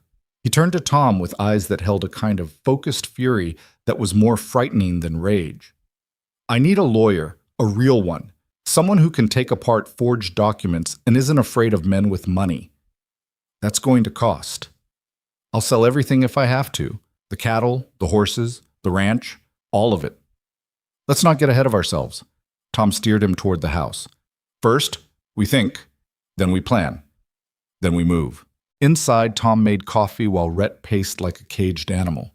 His mind was racing, cataloging everything he knew, everything he needed to find out, every angle of attack. "Victor Harlan," Rhett said. "You know that name?" "Can't say I do." "He's from Denver, wealthy, connected, the kind of man who doesn't do his own dirty work." Rhett stopped pacing. Why Eliza? Out of all the women in the territory, why go to this much trouble for her? Men like that don't need reasons beyond wanting something they can't have. "No, there's more to it. He interviewed her years ago. She turned him down. That's not enough to explain this level of effort. Maybe for a man like that, being told no is reason enough." Rhett thought about that, about the kind of predator who saw women as possessions to be acquired, who built elaborate traps to catch what he wanted. The rage in him burned colder, more controlled. "I need to know where he took her. I need to know his patterns, his weaknesses, his history." Rhett looked at Tom. "And I need help." "You've got it. What do you need?" "Someone to watch the ranch while I'm gone. Someone I trust. My nephew can do it. He's reliable. And I need contacts. People who might know about Harlan, about his business, his reputation. I know a few folks in Helena, former lawmen, lawyers, people who keep their ears to the ground."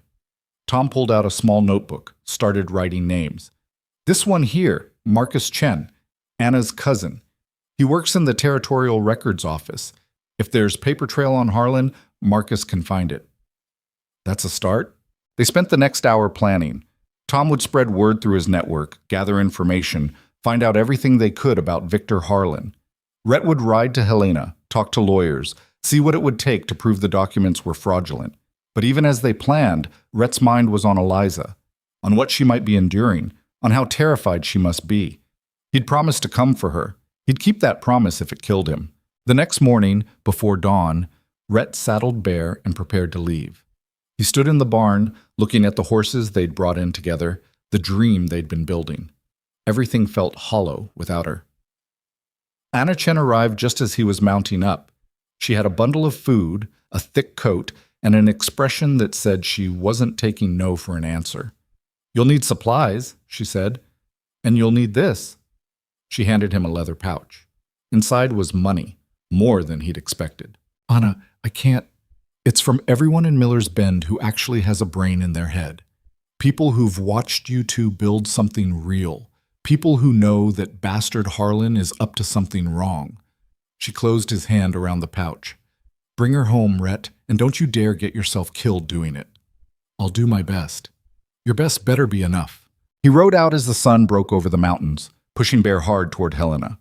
The journey that had taken him and Eliza 6 leisurely days he covered in 3, stopping only when the horse needed rest, sleeping rough, eating in the saddle.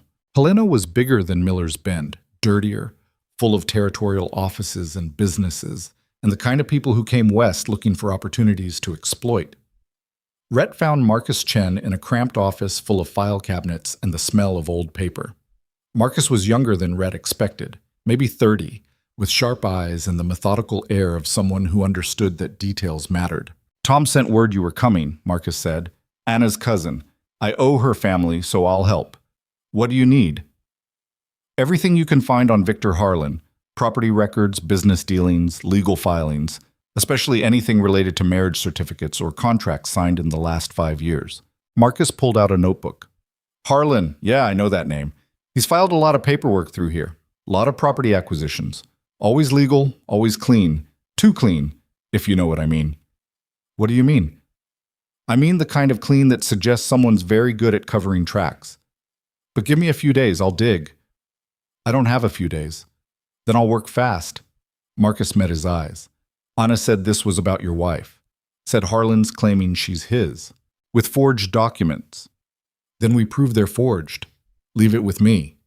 Rhett found a cheap boarding house and spent 2 days in restless agony while Marcus worked. He walked the streets of Helena, asked questions, paid for information from people who made their living knowing other people's secrets. Slowly, a picture of Victor Harlan emerged. Wealthy, yes, but his wealth came from questionable sources, land deals that pushed out smaller owners, business partnerships that ended badly for everyone but Harlan, marriages to women who had money or property and who later disappeared from public record. There were rumors of abuse, of women who'd tried to leave and been dragged back, of legal battles that ended with his opponents broken. He was a predator with a law degree and enough money to make his crimes look legitimate. On the 3rd day, Marcus found him at the boarding house with an armful of documents and a grim expression. "I've got something," Marcus said. "Harlan's filed 4 marriage certificates in the last 8 years, 4 different women. 3 of them are dead now. The 4th disappeared 3 years ago. No death certificate, no divorce filing, nothing. She just vanished." Rhett's blood ran cold. "Names?" Marcus read them off. None of them meant anything to Rhett, but the pattern was clear. "There's more," Marcus continued. "I found the marriage certificate he filed for your wife. It's dated 4 years ago, October 15th. But here's the thing. On that same date, there's a record of Harlan being in court in Denver for a civil case. He was there all day. Witnesses, court records, everything. So he couldn't have been marrying Eliza." "Right. Which means the certificate's a forgery, but it's a good one. Proper stamps, proper signatures, filed through legitimate channels. Someone knows how to work the system." "Can we use this? In court?" "We can. But we'd need a good lawyer willing to take on Harlan, and that's not easy to find. He's sued 3 lawyers in the past 5 years for defamation. 1 each time. People are scared of him. I don't care if they're scared. I need someone who'll fight." Marcus was quiet for a moment. "There's one person. Her name's Catherine Brennan. No relation to Jack before you ask. She's young, only been practicing a few years, but she's smart, and she hates men like Harlan. Lost her sister to a man not unlike him. She might take your case. Where do I find her? She's got an office on 3rd Street. But Rhett, Marcus hesitated. This is going to be expensive. Even with what Anna gave you, legal fees add up fast. I'll figure it out. Just help me find Eliza. About that. Marcus pulled out another document. Harlan owns a property in the mountains west of here. Remote place, used to be a mining camp. Records show he's renovating it, but there's no activity listed, no workers registered. My guess? That's where he took her. Rhett studied the location on the map Marcus provided. 3 days hard ride into rough country, the kind of place where you could do anything and no one would hear screams. His hands shook with controlled rage. I need to go now, he said. Wait, you need a plan. You can't just ride in there. Watch me. Marcus grabbed his arm. Listen to me. If you go in there and get yourself killed, your wife stays trapped. If you go in there and kill him, you hang.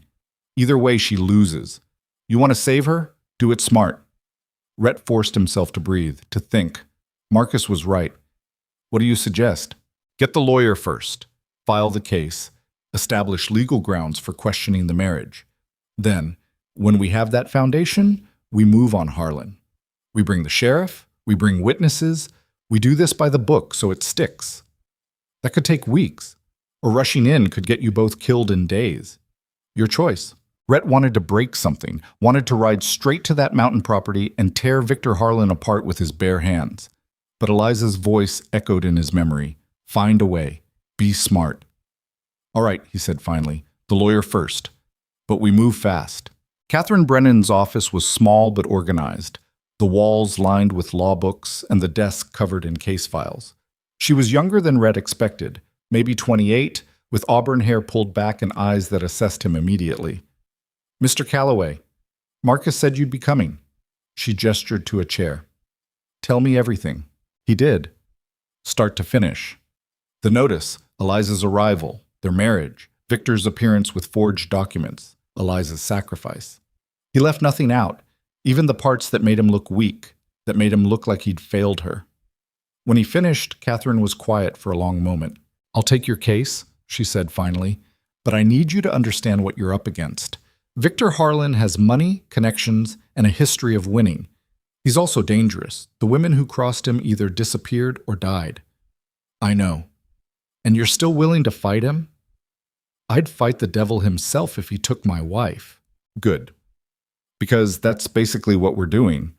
She pulled out paper, started making notes. First, we file a motion challenging the validity of the marriage certificate. We use Marcus's evidence about Harlan being in court that day. We request an investigation into the other marriages, the other women. We make noise. How long does that take? To file? 2 days? To get a hearing? Maybe a week if we push? To actually win? She met his eyes. Could be months. I don't have months. I know, which is why we're going to do something risky. She leaned forward. We file the legal challenge, establish that there's grounds for questioning his claim. Then you go get her. You bring her back here, where we can protect her legally. Harlan will scream kidnapping, but if we've already got legal doubt on the table, we have a defense. That's a lot of ifs. It is. But it's better than storming his property and getting shot for trespassing, she paused. Unless you have a better plan. He didn't, so he agreed. The next 2 days were a blur of paperwork and legal strategy. Catherine filed motions with the territorial court, requested investigations, made enough noise that people started paying attention. Marcus spread word through his network, making sure key people knew Victor Harlan's marriage claim was being challenged. And Rhett prepared to ride into the mountains and take back what was his. Tom met him in Helena with supplies and backup. He'd brought 3 men, ranch hands Rhett knew, men who could be trusted in a fight. You don't have to do this, Rhett said. The hell I don't. Eliza helped my nephew when he was sick last spring, sat up with him 3 nights running. I owe her. Tom checked his rifle. Besides, men like Harlan don't stop unless someone stops them. Might as well be us. They rode out on a cold morning, following Marcus's map into increasingly rough terrain. The mining camp was 3 days west, nestled in a valley surrounded by peaks already heavy with early snow. They moved carefully, watching for sentries, for any sign they'd been spotted. On the second day, they found tracks. A carriage had come through recently, plus multiple riders, heading toward the camp. "That's them," Tom said quietly. They made camp that night in a stand of pines, no fire, speaking in whispers. Rhett barely slept. He kept thinking about Eliza, about what she might be going through, about whether she was hurt or scared or worse. He should have fought when Victor came, should have risked everything right then rather than let her go. But she'd asked him to be smart, to find a way. He was trying. He just hoped it was fast enough. The mining camp appeared on the afternoon of the third day, a cluster of buildings in a narrow valley, isolated and forbidding. Smoke rose from one chimney, horses in a corral, 2 men on watch. They observed from a ridge above, using Tom's spyglass to study the layout. "There," Tom said, passing the spyglass to Rhett. "Second building. Someone just moved past the window." Rhett adjusted the focus and saw her. Eliza. Alive. She was pacing near a window, her face pale but determined. Relief and rage flooded through him in equal measure. "We go in tonight," he said, quiet as we can. "Get her out without engaging if possible. And if they spot us, then we fight." They waited for darkness. Rhett used the time to study the camp, to plan their approach, to identify where Harlan's men were positioned. There were at least 5, maybe more inside the buildings. Armed, professional. This wasn't going to be easy. As night fell and stars appeared in the frozen sky, they moved down from the ridge, silent, weapons ready. The camp was quiet. A guard near the corral, another by the main building. Light in the windows of the structure where they'd seen Eliza. Rhett signaled. Tom and 2 men would create a distraction on the far side of camp. Rhett and the 4th man, a tracker named Hayes, would go for Eliza. They split up. Rhett moved like a shadow, using the terrain, the darkness. His heart was hammering, but his hands were steady. He'd done harder things. He'd survived this. He had to. The building where they'd seen Eliza had a back entrance, a wooden door with a simple lock. Hayes had tools. Within 30 seconds, they were inside. The interior was sparse. A few rooms, minimal furniture. They heard voices upstairs, a man's voice, angry. Eliza's voice, defiant. Rhett moved toward the stairs. Hayes followed. From outside came sudden shouting, Tom's distraction. The men downstairs ran for the door. Rhett and Hayes slipped up the stairs while attention was elsewhere. At the top, a hallway, 3 doors. Behind one, the voices were clearer. "Tired of your resistance. You signed a contract. You'll honor it." "I signed nothing. You're a liar and a fraud." Victor's laugh was cold. "And yet here you are." Rhett tested the door. Locked. He stepped back and kicked it open. The room exploded into motion. Victor spun toward the door, reaching for a pistol on the desk. Eliza was on the far side, her hands bound, her face shocked and hopeful. "Rhett!"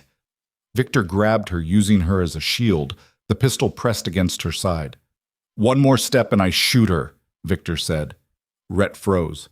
Every instinct screamed to rush forward, to tear Victor apart. But the gun was right there, pressed into Eliza's ribs.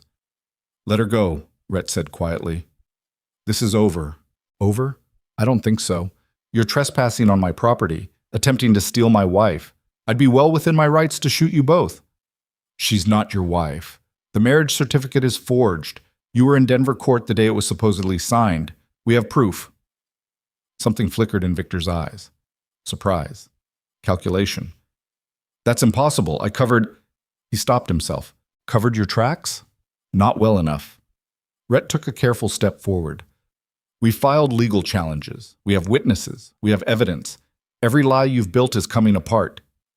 Then I'll just have to make sure neither of you lives to testify." Victor started to squeeze the trigger. Eliza moved. She threw herself backward, slamming into Victor, knocking his aim off. The gun fired wild. Rhett lunged forward, grabbed Victor's wrist, twisted hard. The gun clattered to the floor. They went down in a tangle. Victor was strong, trained, fighting with the desperation of a man who knew his world was collapsing. Rhett was bigger, angrier, and fighting for something that mattered more than survival. Eliza grabbed the fallen gun, her bound hands clumsy but determined. "Rhett, move!" He rolled aside. Eliza pointed the weapon at Victor, her hands shaking but her voice steady. "Don't move. Don't you dare move." Victor froze, blood running from his nose where Rhett's elbow had connected.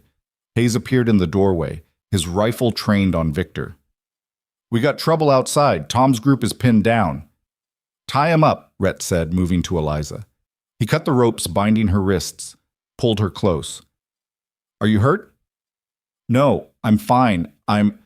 She was shaking, adrenaline and relief warring in her expression. "You came. I told you I would." "We need to move," Hayes urged. "Now." They bound Victor hand and foot, gagged him for good measure. Outside, gunfire echoed through the valley. Tom and the others were holding position, but they were outnumbered. "We go out the back," Rhett said. "Hayes, take Eliza to the horses. I'll get Tom." "I'm not leaving you," Eliza said. "You have to—" "No. We do this together, or not at all." There wasn't time to argue. They moved as a unit, out the back, using the darkness and chaos. Rhett found Tom pinned behind a water trough, returning fire against 3 of Harlan's men. "Time to go!" Rhett shouted. They laid down covering fire, got Tom and the others moving. Someone took a bullet, one of Tom's ranch hands, shoulder wound, but he could still ride. They fought their way to the horses, mounted up, and rode hard for the valley entrance. Behind them, Harlan's men gave chase. Bullets whined through the air. One caught Bear's saddle, missing Rhett by inches. Another hit a tree branch above Eliza's head. They rode like fury itself was chasing them, and maybe it was. But they were together. Rhett and Eliza, side by side, the way they'd always meant to be. They rode through the night and into the next day, not stopping except to rest the horses. Victor's men gave up the pursuit after a few hours. Either they'd been ordered to stay with their employer, or they'd decided the pay wasn't worth dying over. They made it to Helena by nightfall, exhausted and battered, but alive. Catherine was waiting at her office with the sheriff and 2 deputies. "Victor Harlan?" she asked. "Tied up at his mining camp," Rhett said, "with evidence of kidnapping, fraud, and attempted murder." "Good. Sheriff, you want to take some men and collect him?" The sheriff, a grizzled man named Porter, nodded. "Be my pleasure. Been wanting a reason to look into Harlan for years." They gave statements, turned over the forged documents, told everything they knew about Victor's pattern of trapping women, his history of dead wives, his carefully constructed frauds. By the time they finished, dawn was breaking over Helena, and Catherine was smiling. "We've got him," she said. "He's done." "How long until it's official?" Eliza asked. She was leaning against Rhett, held up more by his presence than her own strength. "Few weeks for the trial. But with what you've given us, with the sheriff bringing him in on kidnapping charges, with Marcus's evidence about the forgery, he's not walking away from this." Rhett and Eliza found a room at the boarding house and collapsed into bed, holding each other like drowning people, holding driftwood. "I thought I lost you," Rhett said into her hair. "I thought I'd never see you again." She pulled back to look at him. "But I knew. I knew you'd come. Always. No matter what, always." They fell asleep tangled together, safe at last, and for the first time in weeks, neither of them had nightmares. The future was still uncertain. There was still a trial to get through, still Victor's resources and connections to counter, still the long process of putting their lives back together. But they'd survived the darkness. They'd found each other again. And that was enough. For now, that was everything. The trial began on a November morning when frost painted the windows of the Helena courthouse and the sky promised snow. Eliza sat in the front row wearing the same simple dress she'd worn to her real wedding, her hand gripped tight in Rhett's. Behind them, the courtroom filled with spectators, some curious, some sympathetic, some hoping to see a powerful man finally face consequences. Victor Harlan entered flanked by 2 lawyers in expensive suits, his face composed but his eyes cold. When his gaze found Eliza, she felt the old fear try to rise. Then Rhett's thumb traced circles on the back of her hand, and she remembered she wasn't alone anymore. She'd never be alone again. Catherine Brennan stood at their table organizing documents with the focused precision of someone who'd spent weeks preparing for this moment. She'd warned them it wouldn't be easy, that Victor's lawyers would attack every piece of evidence, that powerful men didn't go down quietly. But she'd also told them they had truth on their side. And sometimes, in a system designed to favor the wealthy and connected, truth was enough. The judge was a woman named Margaret Thornton, in her 60s, with steel gray hair and eyes that had seen too many cases of men using the law to hurt women. Catherine had told them this was good luck. Judge Thornton had a reputation for fairness and zero tolerance for fraud. All rise, the bailiff called. The trial lasted 3 days. Victor's lawyers attacked first, painting Eliza as an opportunist who'd abandoned her legal marriage to chase wealth with Rhett. They called her character into question, suggested she'd been willing enough to sign contracts when it benefited her. They made her sound calculating, dishonest, exactly the kind of woman who deserved what she got. Eliza sat through it with her spine straight and her jaw clenched, refusing to let them see how their words cut. Then Catherine stood for cross-examination, and everything changed. "Mr. Harlan," Catherine said, her voice calm and professional, "you claim to have married Miss Vale on October 15th, 4 years ago. Is that correct?" "That is correct," Victor said smoothly. "And where did this marriage take place?" "At my residence in Denver. Small ceremony, private." "Who witnessed it?" Victor named 2 men, business associates, he claimed, who'd happened to be visiting that day. Catherine walked to her table, picked up a document. "Your Honor, I'd like to enter into evidence this court record from Denver District Court, showing that Mr. Harlan was present for a civil trial from 9 in the morning until 5 in the afternoon on October 15th, 4 years ago. The same day he claims to have been married in his home." Victor's lawyer objected. The judge overruled. The document was entered. "Mr. Harlan," Catherine continued, "how do you explain being in 2 places at once? The date must be wrong. A clerical error. The marriage certificate bears your signature. Are you saying you signed a document with an incorrect date?" "I'm saying mistakes happen." "Do they?" "Because we've found 3 other marriage certificates you've filed over the past 8 years. 3 other women, all with similar circumstances, isolated, desperate, vulnerable. And notably, 2 of those women are now dead, and 1 has disappeared without a trace." Catherine let that hang in the air. "That's quite a pattern of mistakes, wouldn't you say?" The courtroom erupted. The judge called for order. Victor's composure cracked just slightly, his jaw tightening. Over the next 2 days, Catherine systematically destroyed every piece of Victor's case. She brought in Marcus Chen to testify about the forged documents. She brought in witnesses who'd known the other women, who testified about Victor's pattern of control and abuse. She brought in a handwriting expert who showed that the signature on Eliza's supposed marriage certificate didn't match her signature on other legal documents.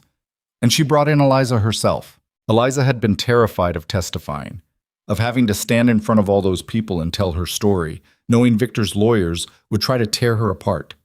But when Catherine called her name, Rhett squeezed her hand once, and she stood. She told the truth.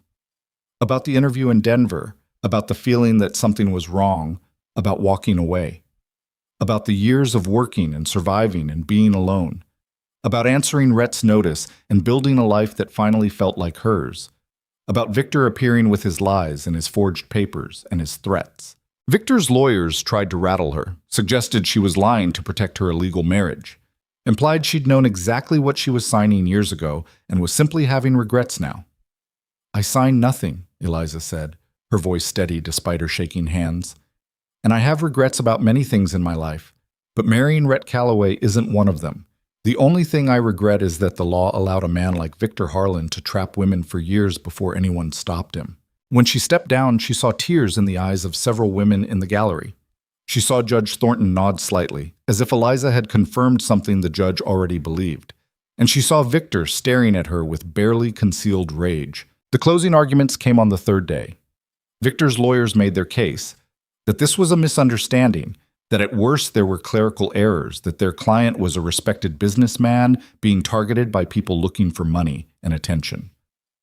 Then Catherine stood. "This isn't about clerical errors," she said. "This is about a predator who found a loophole in the law and exploited it to trap vulnerable women. Victor Harlan didn't marry Eliza Vale 4 years ago. He created a marriage certificate, filed it illegally, and waited.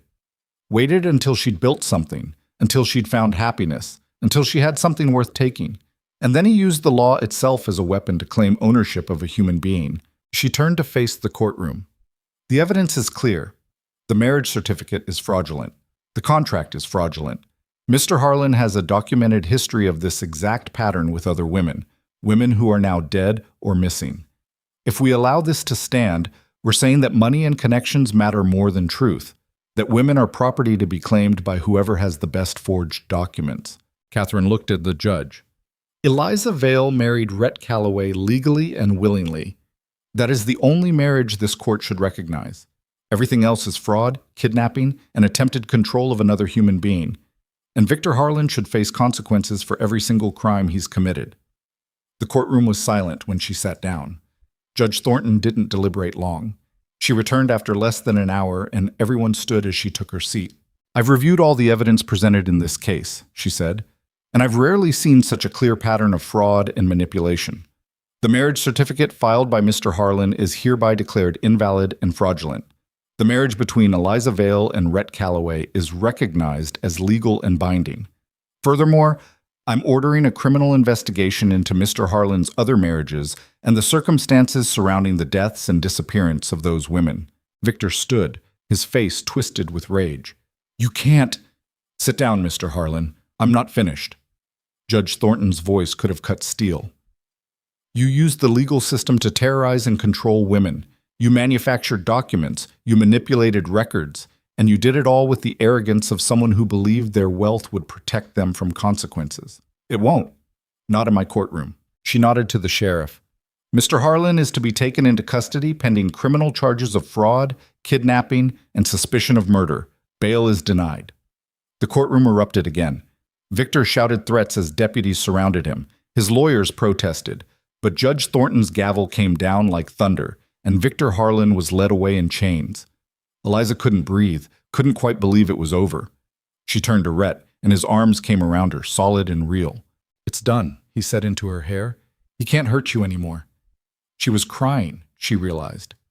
Not from sadness, but from relief so profound it felt like breaking apart and being put back together at the same time.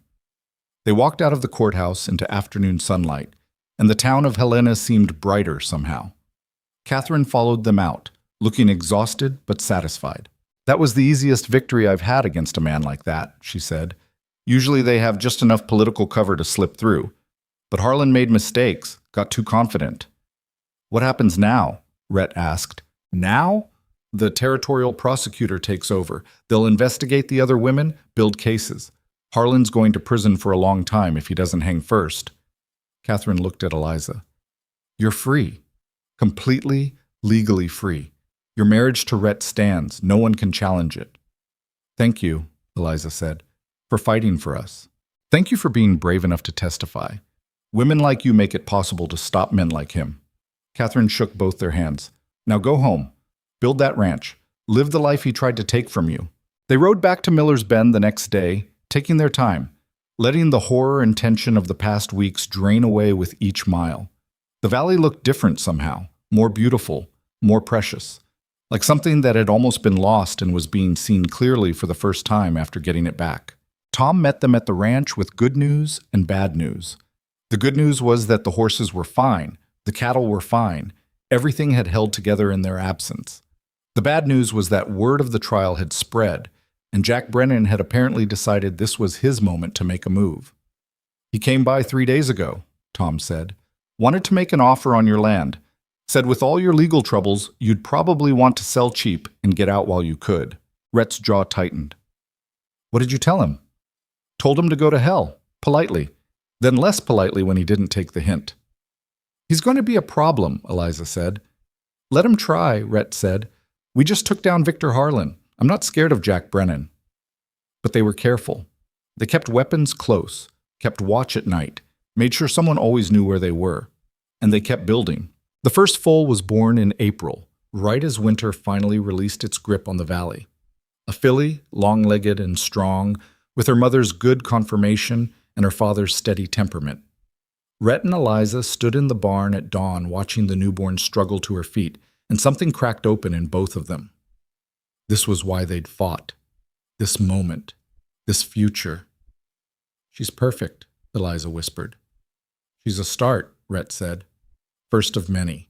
They named her Hope, because that's what she represented. Word spread about the quality of their stock. By summer, they had buyers coming from 3 territories to look at their operation.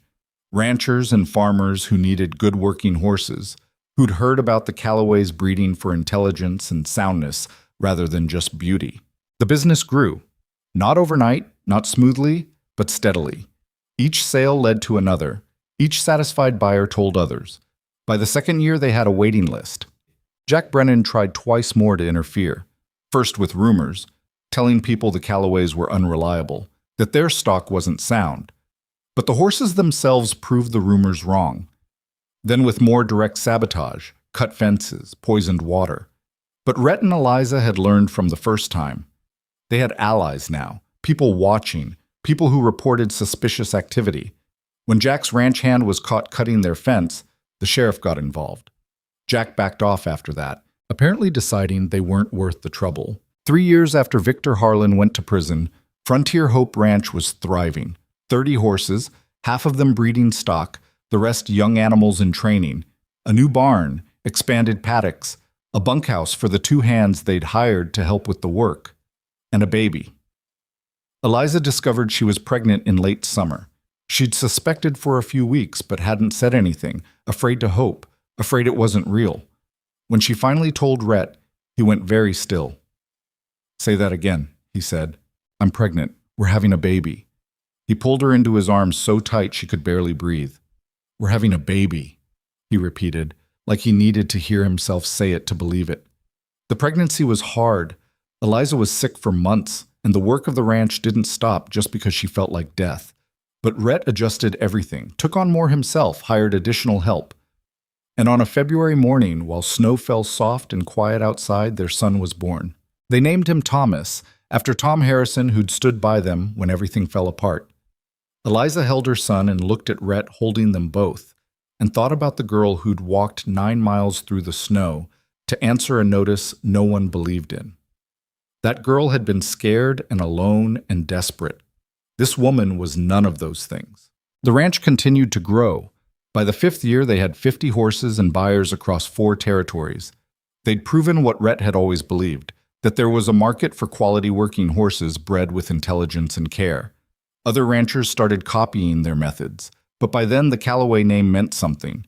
It meant horses you could trust. Miller's Bend changed too. The town that had mocked Rhett and dismissed Eliza started to take quiet pride in their success. When the Callaways rode through town now, people nodded respectfully. Mrs. Gaines, who'd once looked down on Eliza, now told everyone that she'd always known the girl had potential. Anna Chen just laughed about that and reminded Eliza where she'd really come from. They heard about Victor Harlan one last time. He'd been convicted of fraud, kidnapping, and involvement in the death of 2 of his previous wives. He was sentenced to hang. Catherine sent word when it was done, along with a note that said simply, "Justice." Eliza felt nothing when she heard. No relief, no satisfaction, nothing. Victor Harlan had already lost all power over her life. Whether he lived or died in a prison cell made no difference to the life she'd built. On their 7th anniversary, Rhett and Eliza sat on the porch of their house watching their son play in the yard. Thomas was 5 now, already showing signs of his father's size and his mother's determination. They were expecting their 2nd child in autumn, a daughter, Eliza was convinced, though Rhett said it didn't matter as long as everyone was healthy. "You ever think about how we got here?" Rhett asked. "Every day." And I'm grateful. For all of it. Even the hard parts." She looked at him. "Especially the hard parts. They taught us we could survive anything." He took her hand, lacing their fingers together. "I put up that notice thinking I'd find a business partner, someone to help run a ranch. And instead you got a wife who argues with you about everything. Best decision I ever made." He smiled. "Well, second best. First best was you deciding to answer it." Thomas ran over, demanding attention, and they pulled him up between them. He chattered about the horses, about a bird he'd seen, about everything and nothing the way 5-year-olds do. Later, after Thomas was in bed, Rhett and Eliza stood in the barn checking on the horses. The mares were quiet, the foals settled. Everything was peaceful. "I've been thinking," Eliza said, "about expanding again, maybe breeding for cavalry contracts. The Army's always looking for good horses." "Ambitious." "We've always been ambitious. Might as well keep going." He pulled her close, kissed her forehead. "Whatever you want to build, we'll build it." They walked back to the house together, and Eliza thought about the notice that had changed everything. About the power of answering a call even when everyone said you were crazy. About the courage it took to choose hope over safety, Partnership over loneliness, love over fear. The world had told them both they were too much or not enough. Too big, too damaged, too poor, too desperate. The world had tried to keep them small and separate and afraid. They'd built something anyway. Because that's what love does when it's real and backed by stubborn courage. It builds. It endures. It refuses to accept that circumstances determine destiny. Rhett had been called a monster and proven himself a protector. Eliza had been called worthless and proven herself invaluable. Together, they'd taken broken pieces and built something whole. The ranch would continue growing. Their children would grow up knowing they came from people who fought for what mattered, who didn't quit when things got hard, who understood that the best things in life were built slowly, with patience and partnership. Years later, when people told the story of Frontier Hope Ranch, they'd talk about the quality of the horses, about the business acumen, about the success. But the real story was simpler and more profound. It was about two people who'd been discarded by the world finding each other and deciding they deserved better. It was about a notice that offered partnership instead of promises, and a woman brave enough to answer it. It was about building trust brick by brick, about facing darkness together and coming out stronger. It was about love that wasn't easy or perfect, but was real and solid and worth fighting for. And it was about the truth that sometimes the bravest thing you can do is believe that you deserve happiness and then refuse to let anyone take it from you. Rhett and Eliza built that truth into the foundation of everything they created. The ranch, the family, the legacy that would outlast them both. They'd started with a simple notice on a board in a town that didn't believe. They'd built an empire. But more than that, they'd built a life worth living. Together. And in the end, that was the only measure that mattered.